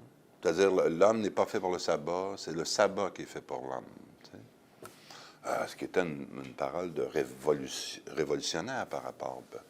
Mais tout ça pour dire, donc, c'est le message de l'amour qui amène. Alors, on avait d'abord le Dieu juste, injuste. On doit le craindre. Hein? La crainte de Dieu est le commencement de la sagesse. Et là, vous avez un Dieu d'amour. Mais quand on fait remarquer Jung, puis là, on va arrêter là-dessus, puis on va embarquer tantôt, mais c'est bien beau l'évangile de Jean, mais Jean, c'est aussi le Jean de l'Apocalypse.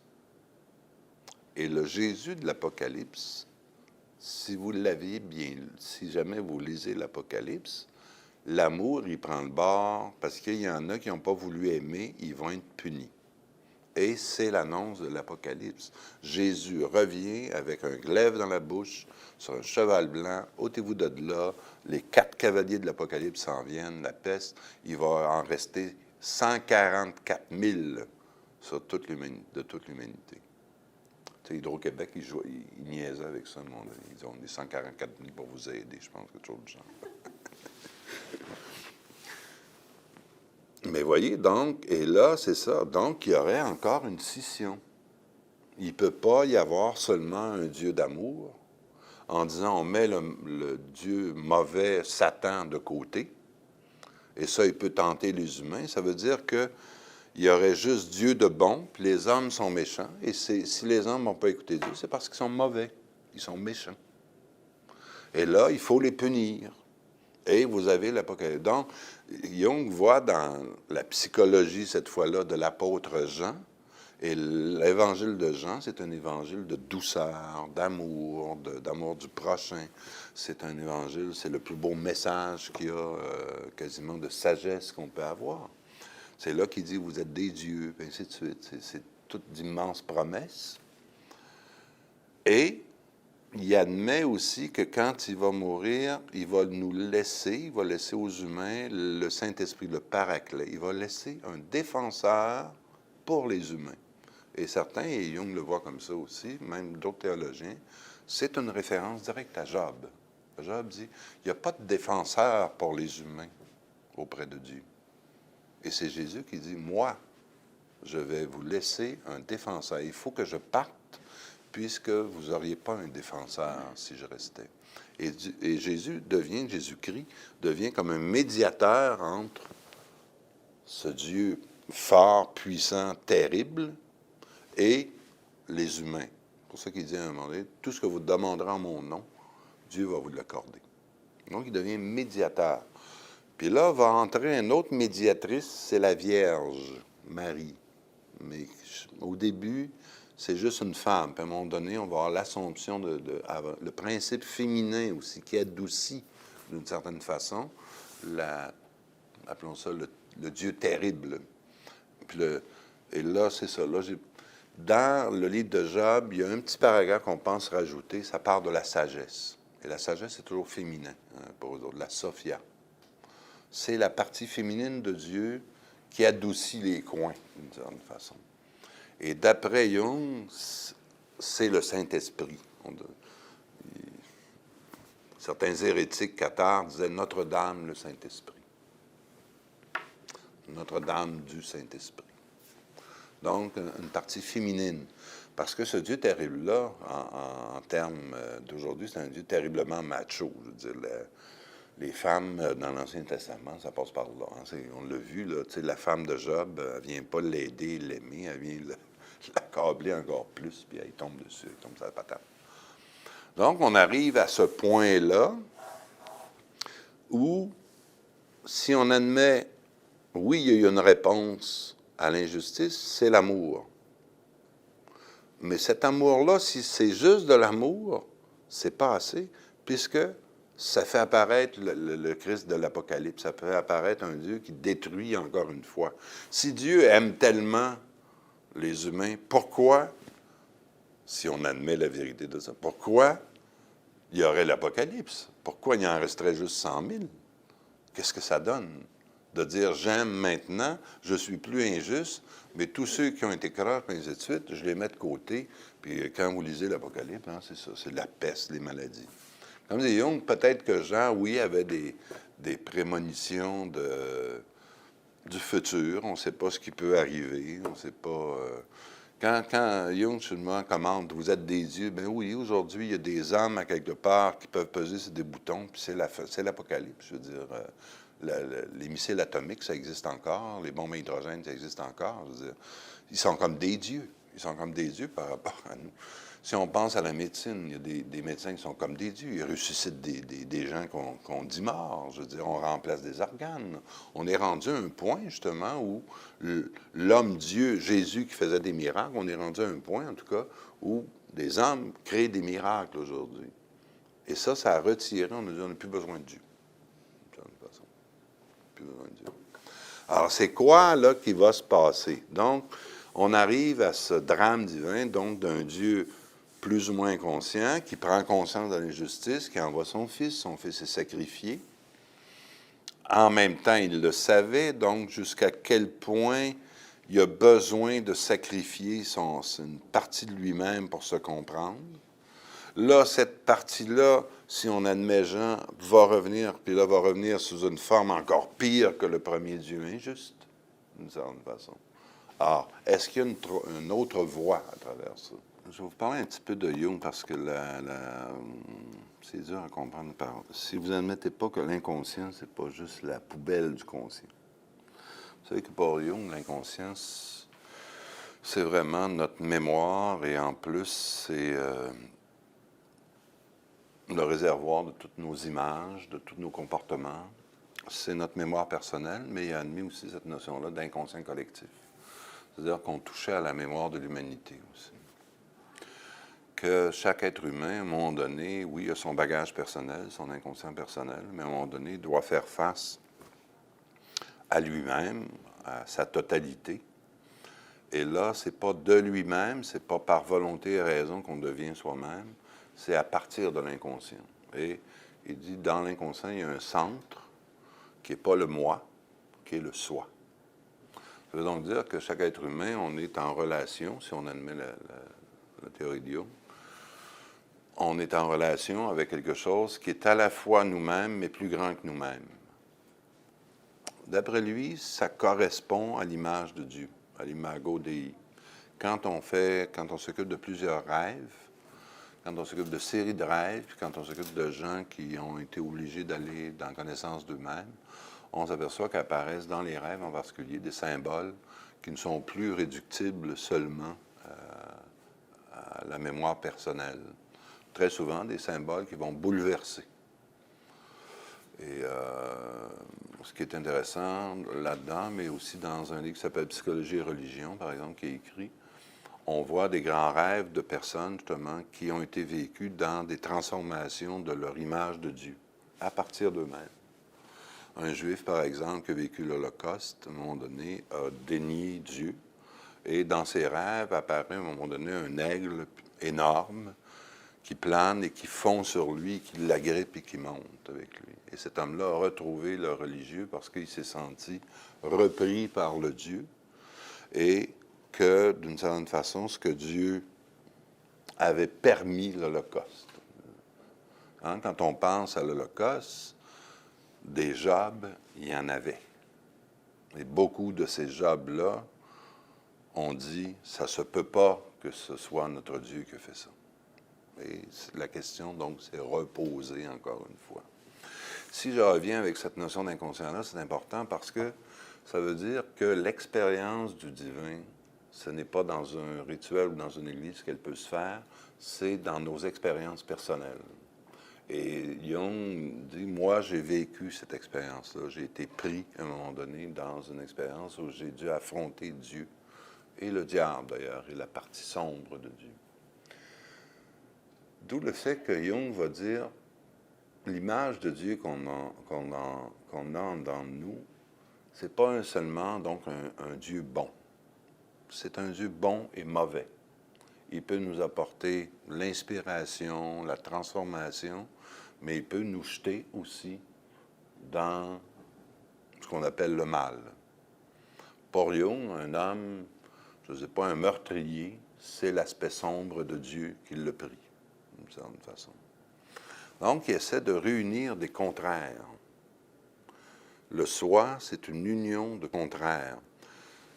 Quand on regarde, donc, si on revient à notre histoire de Dieu, d'une certaine façon, avec Jean, vous avez d'un côté un Jésus bon, parfaitement bon, qui n'est pas soumis à la souillure, qui n'a pas été, donc, qui n'a pas le péché originel, Jésus. Et vous avez le Dieu de l'Apocalypse. Vous avez donc une séparation, une scission au sein même de la divinité, d'une certaine façon.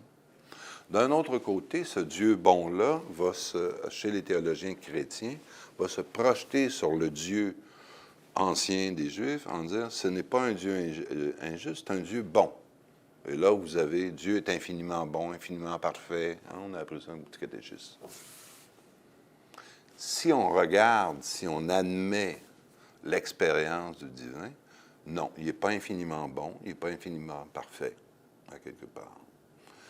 Ça veut donc dire qu'on doit admettre, d'une certaine façon, et c'est, je vous le dis en peu de mots, mais là, il faudrait tout reprendre de Réponse à Job, c'est ça qui l'a frappé le plus, Jung, à partir donc de son expérience, c'est pas seulement la lecture, un commentaire qu'il fait, c'est, il faut accepter que le Dieu est bon et mauvais et que, à quelque part, l'homme aussi est bon et mauvais.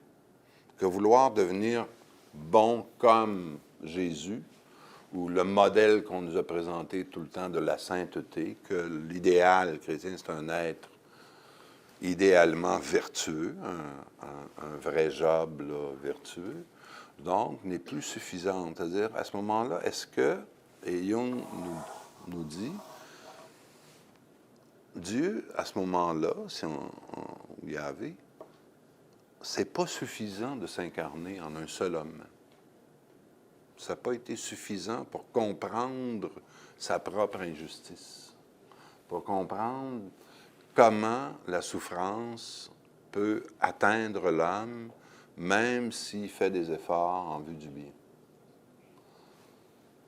Et la réponse de Jung, c'est réponse à Job. Donc, la première, c'est Jésus. La deuxième, c'est que Jésus ou Dieu, enfin, veut s'incarner en chacun des êtres humains.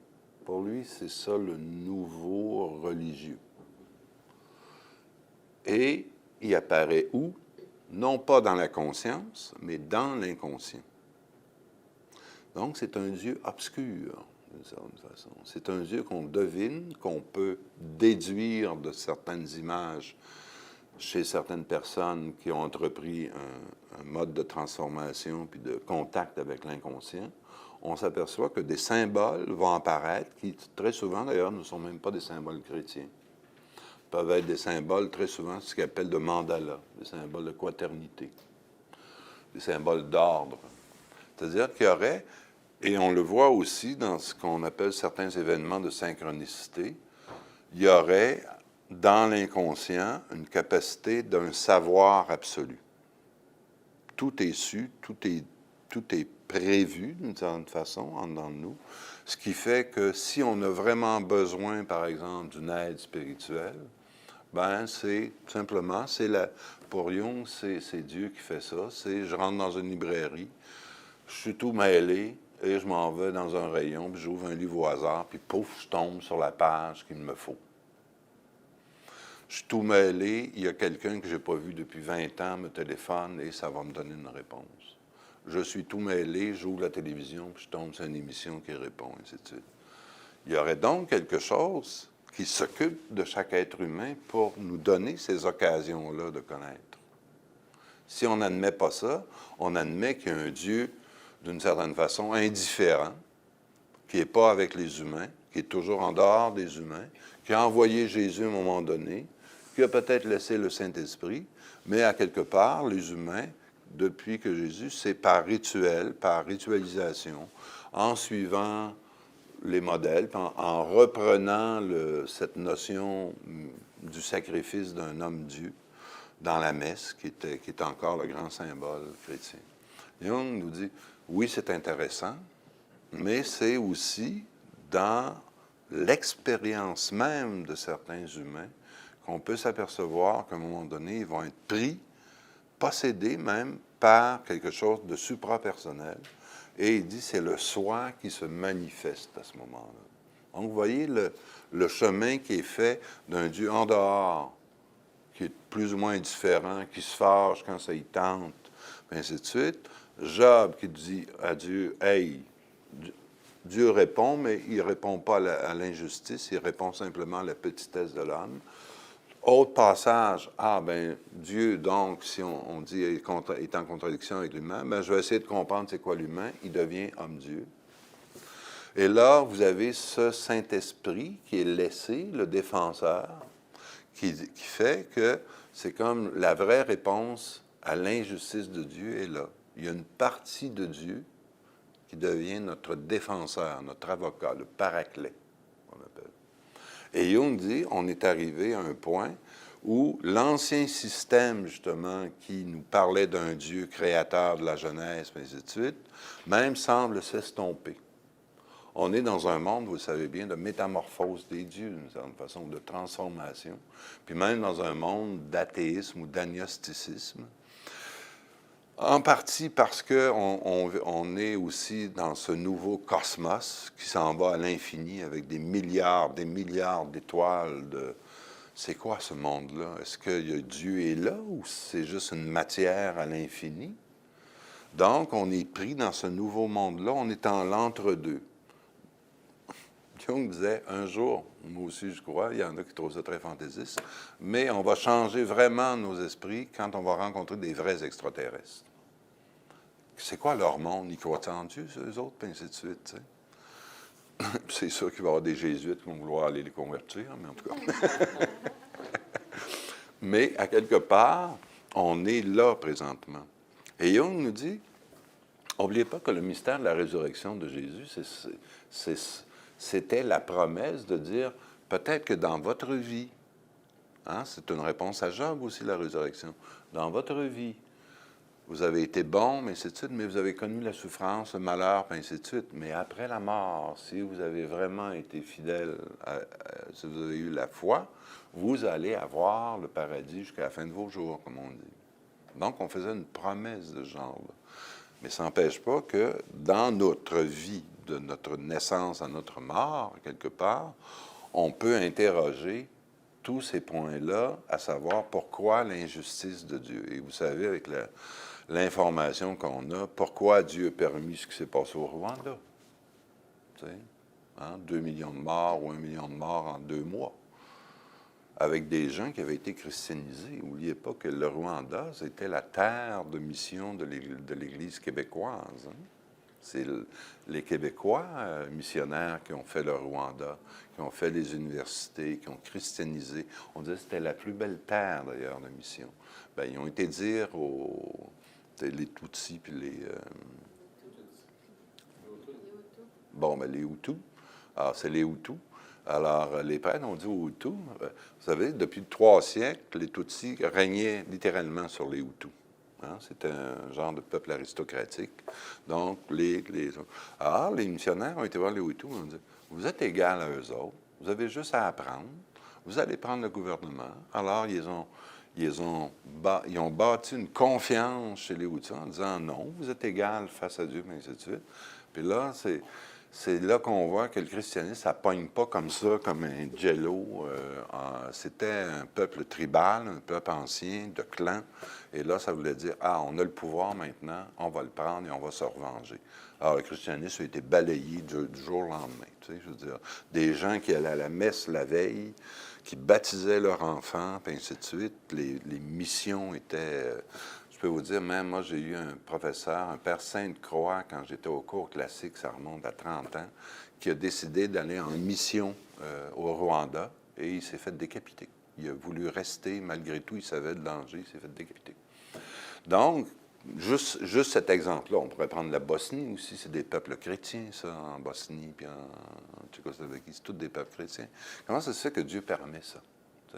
On est pris donc avec cette notion, si on admet Dieu, il faut être naïf, t'sais. Comme me dit quelqu'un, t'es naïf, vraiment, là, t'sais. Ça pogne plus Dieu, vous voyez bien. Vous avez écrit la psychanalyse de Madonna, je te dis que... Pas sûr. Pas sûr. Mais n'empêche que ce problème-là. Alors, Dieu, si vraiment Dieu a à devenir homme, il faut qu'il devienne dans chaque point de vue individuel, autant chez le bon que chez le méchant, jusqu'où chacun va le reconnaître.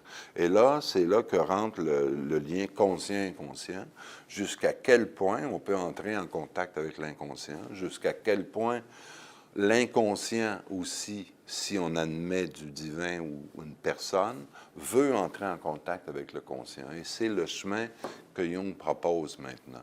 D'après lui, et même il le propose en disant, ça va durer le temps qu'apparaisse peut-être un nouveau symbole de Dieu. Peut-être le retour de Jésus, comme on le voit. Parce que comme il dit, le mystère de la résurrection, c'est le mystère de la résurrection d'un Dieu. Donc un Dieu meurt et renaît.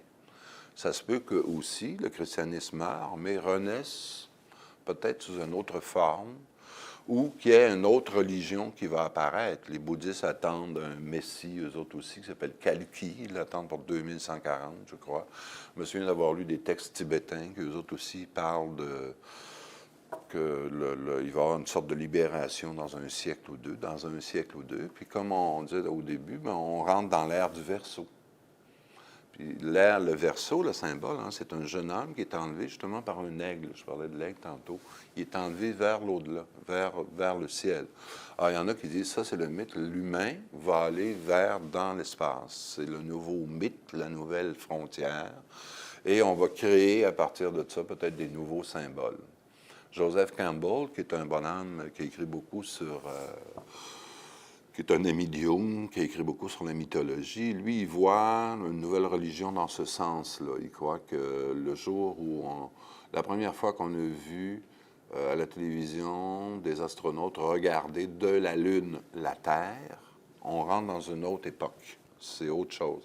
On a toujours vécu sur la Terre, on vit dans cette notion-là que la Terre, c'est notre lieu d'être, mais comme disait un Russe, c'est un berceau.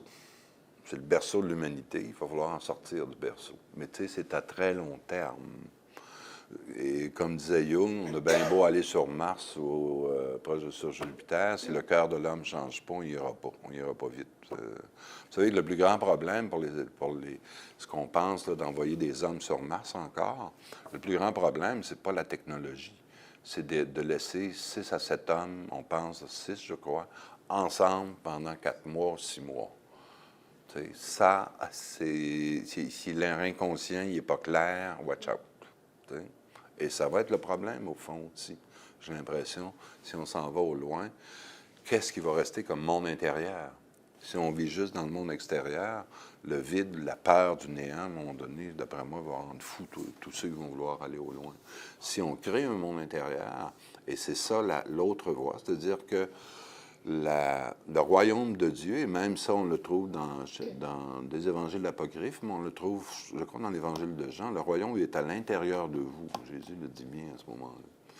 Ça veut dire que si on ne trouve pas ce royaume à l'intérieur de nous, à quelque part, on va vivre en fonction du monde extérieur. Et là, ça va dépendre de comment les tribulations du monde extérieur vont nous rendre. Et habituellement, si on vit seulement dans le monde extérieur, c'est au plus fort la poche, c'est dominant-dominé. Hein, vous savez bien, et on est déjà là-dedans, d'une certaine façon. On est déjà parti. Donc, ce serait non pas une religion institutionnalisée, ce serait des individus qui, un peu partout, acceptent justement de trouver en dedans d'eux cette forme divine, et ça ouvre sur les autres. Ça ouvre vraiment le message chrétien. Oui, il faut s'occuper des autres. Il faut s'occuper du plus petit que soi, en particulier. Dans l'Apocalypse, il y a ce passage, hein, il y a 12 sages qui demandent à ce Jésus-là de l'Apocalypse comment on va être jugé. Et le Jésus de l'Apocalypse ne dit pas vous allez être jugé parce que vous savez par cœur l'Ancien Testament ou le Nouveau. Il ne dit pas parce que vous avez respecté les 10 commandements, parce que vous avez adoré Dieu. Il dit vous serez jugé sur ce que vous aurez fait au plus petit d'entre vous. Donc, ça s'accorde à... C'est l'humanité qui est en jeu à ce moment-là, et c'est notre problème, au fond. Qu'est-ce qu'on fait aux plus petits d'entre nous? Autant, c'est pas juste une question de pauvreté, là, c'est ce qui est de plus petit aussi en dedans de nous. Qu'est-ce qu'on fait avec nos possibilités? Qu'est-ce qu'on fait avec notre créativité? Ce qu'on fait avec notre ombre en particulier. Et la rencontre de ce Dieu-là, contradictoire d'une certaine façon, c'est notre rencontre avec ce qui nous contredit nous-mêmes, ce qu'on appelle notre ombre. Le mal, c'est plus Satan, c'est plus le diable au loin, c'est ma capacité de faire le mal. Est-ce que je suis capable de la voir? Est-ce que je suis capable de l'affronter? Est-ce que je suis capable de regarder, de séparer le bien et le mal en dedans de moi? Non pas en dehors, en dedans de moi. Et Jung nous dit à ce moment-là, qu'est-ce qu'on devient? On devient co-créateur, puisque le problème de Dieu, c'est de séparer le bien et le mal qui est en lui, d'une certaine façon. L'humain, en séparant le bien et le mal en dedans de lui, devient semblable à Dieu. C'est en ce sens-là que nous sommes des dieux. Non pas au niveau du pouvoir que je peux marcher sur les eaux ou changer les roches en pain. Mais cette capacité-là, et là, on remonte à la Genèse, la distinction entre le bien et le mal, et le diable, le Satan de la Genèse le disait, vous serez semblable au Dieu. Et c'est ça qui est repris, mais intérieurement, d'une certaine façon. Alors, pour ça, il faut accepter de comprendre, de dire, qu'est-ce qu'il y a en moi de bon et de mauvais? Jusqu'où je peux aller là-dedans? Jusqu'où je me dénie ou non? Et Jung parle, comme il parle jusque dans les années 1900, il est mort en 61, donc il parle aussi beaucoup à des chrétiens, mais il parle aussi aux agnostiques. Il dit, si vous oubliez qu'il y a une force suprapersonnelle, vous allez aller aux côtés du plus fort, d'une certaine façon. Et on vit dans ce monde-là de la masse, ce qui est acceptable ou non par les autres. À ce moment-là, donc, le renouveau religieux passe par le regard qu'on pose vraiment sur ce qu'on est profondément, non pas sur le moi seulement, mais sur le conscient et l'inconscient. Et quand on entreprend ce travail-là, de l'inconscient viennent des forces secourables, justement, qui nous aident à prendre conscience et affronter notre ombre. Ce qui est le plus terrible, l'ombre, c'est notre diable à nous. Mais en même temps, comme on est des humains et on touche à l'inconscient collectif, on touche à un problème collectif. Donc, on devient à ce moment-là, oui, Dieu, à chaque fois que je suis en conflit entre un bien et un autre, et le mal, entre un mal et un moindre mal, puisque souvent la question se pose comme ça. C'est pas entre le bien et le mal qu'on choisit, c'est entre un moindre mal et un mal plus grand, malheureusement. Alors, donc, il y a quelque chose en dedans de nous où on porte, on aide Dieu à régler son conflit. Vous voyez donc jusqu'où on est parti, d'un Dieu, d'un homme qui est là. Là, Dieu est rendu en dedans. Et Dieu, justement, trouve sa place dans l'âme de l'homme. Ça, des mystiques en ont parlé. Maître Eckhart, Angelus Silesius, si jamais ça vous intéresse. Vous allez voir. Dieu a besoin des âmes. Dieu a besoin de l'âme, d'une certaine façon, pour se connaître, pour se comprendre. Alors, jusqu'où ça va aller, comme j'ai dit, il va sûrement arriver de nouvelles symboliques à un moment donné qui va ramener les hommes dans un genre d'église, d'institution. Peut-être qu'il va y en avoir plusieurs comme déjà. Mais ce mouvement-là d'individus qui se penchent sur eux-mêmes, qui cherchent, non pas en dehors d'eux, dans des règles, dans des lois, et ainsi de suite, à comprendre qu'est-ce qui est juste et injuste pour eux-mêmes, ça, c'est le renouveau religieux que Jung propose. Et c'est dans ce sens-là que des théologiens n'ont jamais pu accepter cette notion-là. Parce que ça veut dire que c'est plus une église à ce moment-là. Toute la notion d'église, c'est balayé. Et je peux vous dire, en avoir moi-même rêvé, mais vu beaucoup de gens qui sont venus me voir, il y a ce phénomène-là dans les rêves. C'est-à-dire que les gens vont chercher Dieu maintenant dans la forêt, dans la nature. D'autres vont avoir des grands symboles qui les transforment. Il y a une femme, dernièrement, c'est une femme qui, proche de 70 ans, dans sa cuisine, à un moment donné, désespérée parce que son nouveau copain était parti, en tout cas, une sorte de déception, regarde, et la lumière et le ressenti, pour elle, c'est Dieu qui est entré en elle,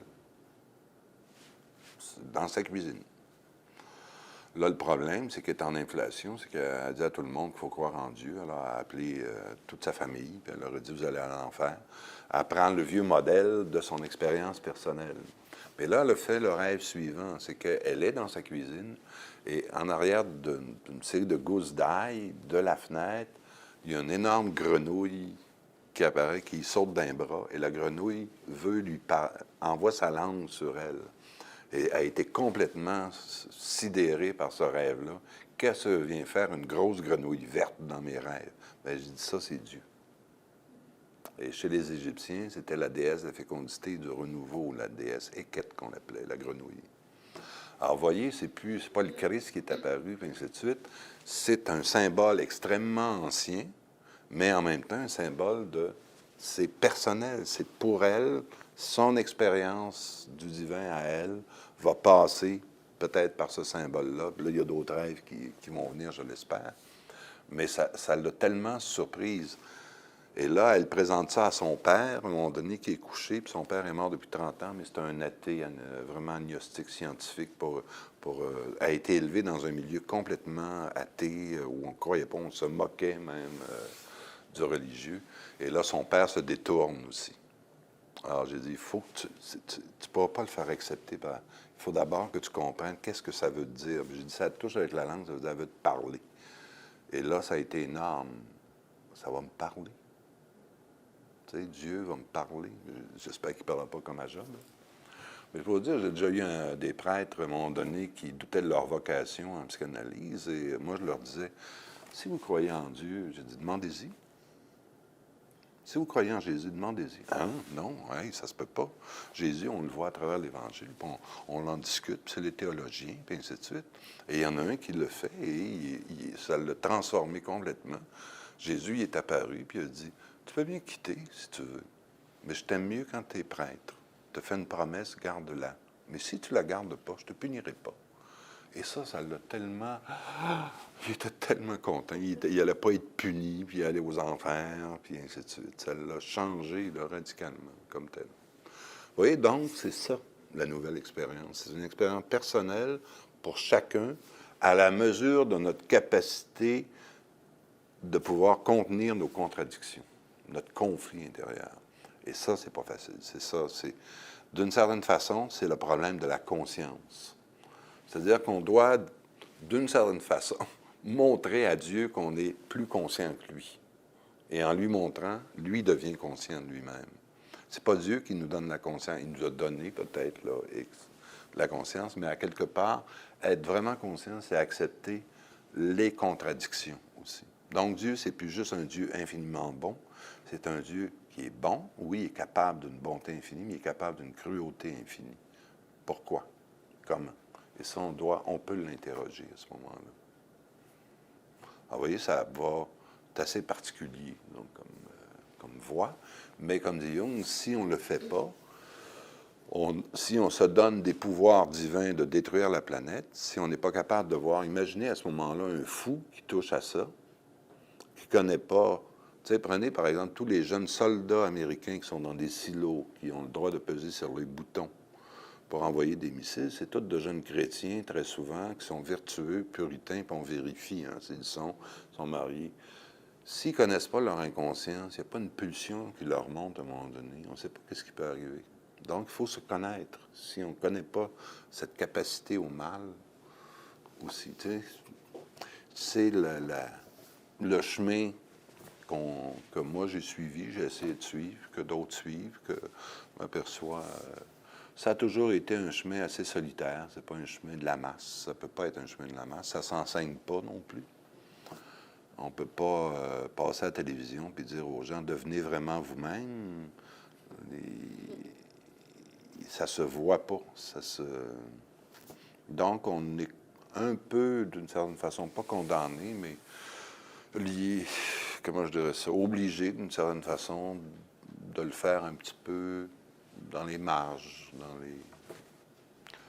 pas en secret, mais quasi, comme tel. Alors, voilà. Je pense que de plus en plus, on voit cette tendance-là quand même. Puis même, ici au Québec, je trouve qu'on peut la lire. Oui, on peut lire Jung, puis ainsi de suite, mais je trouve qu'aujourd'hui, quand moi je parle beaucoup, je me suis toujours intéressé au monde intérieur, au monde des images. Vous pouvez le représenter artistiquement d'une certaine façon, mais ce n'est pas le monde. Tu sais, on ne peut pas à chaque fois, quand vous voyez un preacher, si vous ne croyez pas, vous savez bien qu'est-ce que ça... Hein? Tu sais, on fait « oh non ». On a beau nous présenter des images du Christ en croix, puis ainsi de suite, ça ne prend plus. C'est là qu'on voit la force d'un symbole. Avant, on pouvait projeter dessus cette part d'inconnu, puis de contradiction, puis de besoin d'absolu peut-être qu'on avait. On pouvait le projeter sur des symboles qui nous parlaient. Vous savez bien, la plupart des gens, il y a une église à côté, c'est vide. On est pris au Québec, on a vraiment le bel exemple de ça. Mais voyez, la force qui nous faisait projeter ces symboles-là, elle est toujours là. C'est ça que Jung nous dit, elle ne disparaît pas. Vous avez beau le mettre dans du matérialisme ou de l'agnosticisme ou du communisme, des mots en isme, vous projetez l'absolu où ça ne fait pas. Donc, à ce moment-là, il y a une inflation de ces systèmes-là. Je ne sais pas, moi, le commissaire qui représentait le communisme en Russie, on sait ce qui s'est passé maintenant. C'était une aberration. On ne reconnaissait pas l'individu. Les gens se donnaient un pouvoir quasiment divin de vie et de mort sur les gens.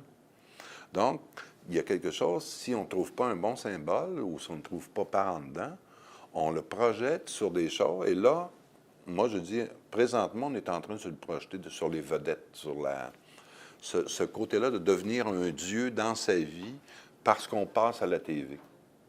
L'aura qu'il y avait autour des saints, maintenant, c'est l'image de la TV. Tu passes à la télévision et pouf, tu as l'aura. Tu as un pouvoir que tu n'aurais pas sans ça. Alors, on est dans ce monde-là. C'est très difficile à ce moment-là de parler du monde intérieur, puisque le monde intérieur, ça veut dire que c'est plus important de connaître comment je me vois à l'intérieur, moi j'appelle ça ma télévision intérieure, que de me voir là. Mais si on vit dans un monde où toute la masse, tout le monde, le troupeau dit « Oh non, c'est bien important de voir ». On a parlé, tout le monde a parlé. J'ai essayé de regarder. J'ai dit 1 million de personnes qui regardent là, le style d'affaires qu'il y a eu l'autre fois. Comment ça s'appelle, là, les jeunes là, qui étaient dans. Ouais, Love Story. La misère morale que ces gens-là nous donnent. Comment ça se fait qu'un million de 500 000? C'est-tu parce qu'on se sent supérieur, mais on dit ça, de gang de tweets? C'est du plastique, ils sont dans des clichés, un arrière de l'autre. Ils n'ont aucun vraiment intérêt. Puis tu t'aperçois, c'est toute une gang d'égoïstes en arrière. Il y a quelque chose de terrifiant, moi, je trouve, là-dedans. Mais qu'est-ce qu'on fait en même temps? Qu'est-ce qu'on voit toujours à la télévision, sur nous-mêmes, les grands écrans? On divinise l'homme, effectivement. Dans ce sens-là, Jung, c'est ça qu'il disait. On est en train de diviniser l'homme. Il faut porter la divinité. La divinité, c'est pas de faire n'importe quoi. Et qu'est-ce qu'on voit sans arrêt? Tu sais, on ne peut plus représenter, je ne sais pas, moi-même, un dieu grec. Avant, eux autres, quand il y avait une statue, ils disaient c'est un dieu, il est plus grand que les humains, puis ainsi de suite. Aujourd'hui, on prend un acteur, c'est Brad Pitt qui joue. Tu sais. Et les comédiens, parce qu'ils ont plus. À quelque part, les comédiens ont toujours eu ce pouvoir-là de pouvoir jouer plusieurs personnes. Donc, c'est comme un pouvoir supra-humain. C'est comme de dire j'ai plusieurs vies. Alors, on est rendu là, d'une certaine façon. Donc, il y a ce mélange-là que l'image sociale télévisée nous renvoie. Puis, il y a cette image de télévision intérieure qui nous dit, bien, il faut que tu affrontes tes difficultés, tes erreurs, ton ombre, et ainsi de suite. À la télévision, on dit non, on sépare les bons puis les mauvais. Puis même les mauvais sont rendus bons, d'une certaine façon. Hein. Le parrain, ça marche. Soprano, ça marche au bout. Prenez les bougons. Hein? On est là aujourd'hui. Il y a un côté de dire il faut voir l'ombre, mais l'ombre, il faut aussi la délayer puis la séparer. Là, ça fait c'est pas si grave que ça. En tout cas, je trouve qu'on est rendu dans une sorte de cul-de-sac par rapport à ça. Puis tout le cynisme ambiant de tous les humoristes aussi qui nous courent après. Il n'y a plus rien de sérieux, il n'y a plus rien de vrai, on peut toujours s'en moquer, et ainsi de suite. Donc, le religieux, c'est vrai qu'il y a toujours eu des rituels, puis il y a eu un temps profane, puis un temps pour le sacré. Ça servait à quelque chose de dire, je ne vis pas juste dans l'immédiat, dans l'utilitaire. Il y a un moment donné où je donne du temps, de l'énergie à quelque chose que je juge même invisible, important. Alors qu'aujourd'hui, non. Je veux dire, tout est profane, tout est profané d'une certaine façon, on s'en moque. Alors on est vraiment, pour les croyants, on est vraiment dans le deuxième poisson, l'Antéchrist. C'est d'ailleurs un des... Je ne sais pas où c'est-tu dans l'Apocalypse, mais paraît-il que le diable s'entend vers la fin de cette ère-là, à lui. Il y en a qui disent qu'ils l'ont. Ça a été le 20e siècle. C'est-à-dire avec Hitler, le communisme, Pol Pot et tout. Là, on rentrerait vers le siècle nouveau. Et comme je dis, il nous reste un siècle à subir. Mais vous savez bien, toutes les menaces d'Apocalypse qui pèsent la planète, je veux dire, c'est ça, on est rendu des dieux. Qu'est-ce qu'on fait avec ça? Est-ce qu'on va avoir une force? T'sais, on sait bien qu'on pourrait régler, si tout le monde s'entraiderait, se donnerait la main, oui, on pourrait régler certains problèmes de faim, et ainsi de suite, mais la capacité d'égoïsme, c'est aussi le mal, ça. Et on ne le fait pas. Juste le tiers du budget militaire américain réglerait le problème de la faim dans le monde. Et ce sont ces gens-là qui se disent chrétiens, en tout cas ceux qui sont là, présentement. Et ils croient à l'Apocalypse, hein, eux autres, Bush et toute cette gang-là, je te dis qu'ils interprètent l'Apocalypse présentement. Mais c'est la part de l'humain, la même chose. Pardon? C'est la part de l'humain.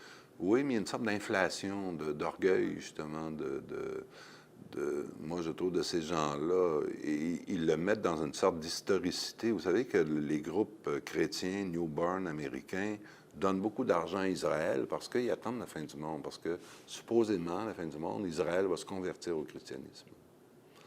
Donc, c'est fait présentement, ça se vit comme ça. Vous savez, Bush, à un moment donné, quand ils ont envahi l'Irak, quand il était pour envahir l'Irak, il a été voir Mitterrand à l'époque, c'était ou Chirac, non, c'était Mitterrand, à la fin de sa présidence, et Mitterrand, il dit, vous ne pouvez pas envahir comme ça, c'est un acte de guerre que vous faites.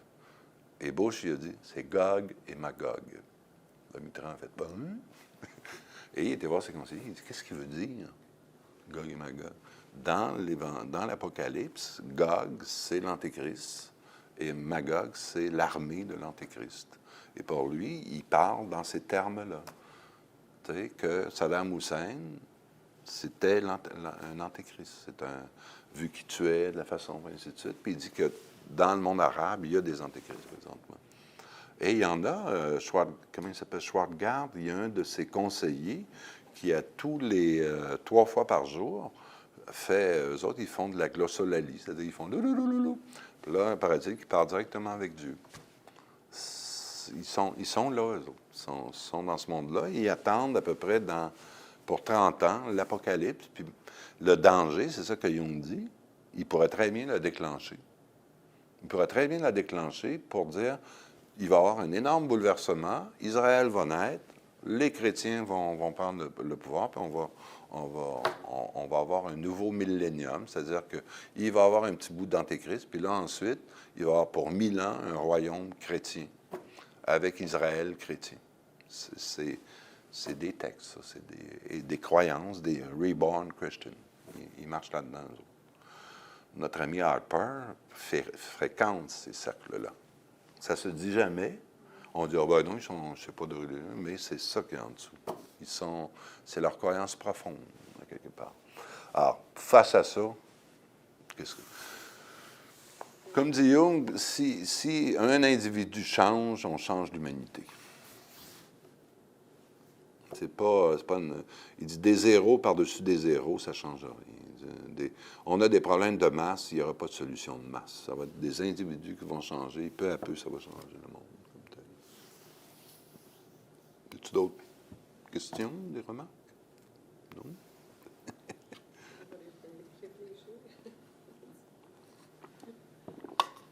Ça va, vous? Intéressant? Oui? Oui? Bon. Alors, je vous souhaite peut-être pas de rencontrer Dieu, parce que, comme disait quelqu'un, la main de Dieu peut frapper. Je me souviens que peut nous aider. Tu sais, la main de Dieu peut venir nous chercher, mais je me souviens, c'est Claude Ryan, à un moment donné, qui avait dit ça, hein, qu'il avait été appelé au Parti libéral parce que la main de Dieu l'avait appelé. Puis quand il avait été mis dehors, il y avait une caricature, on voyait le pied de Dieu.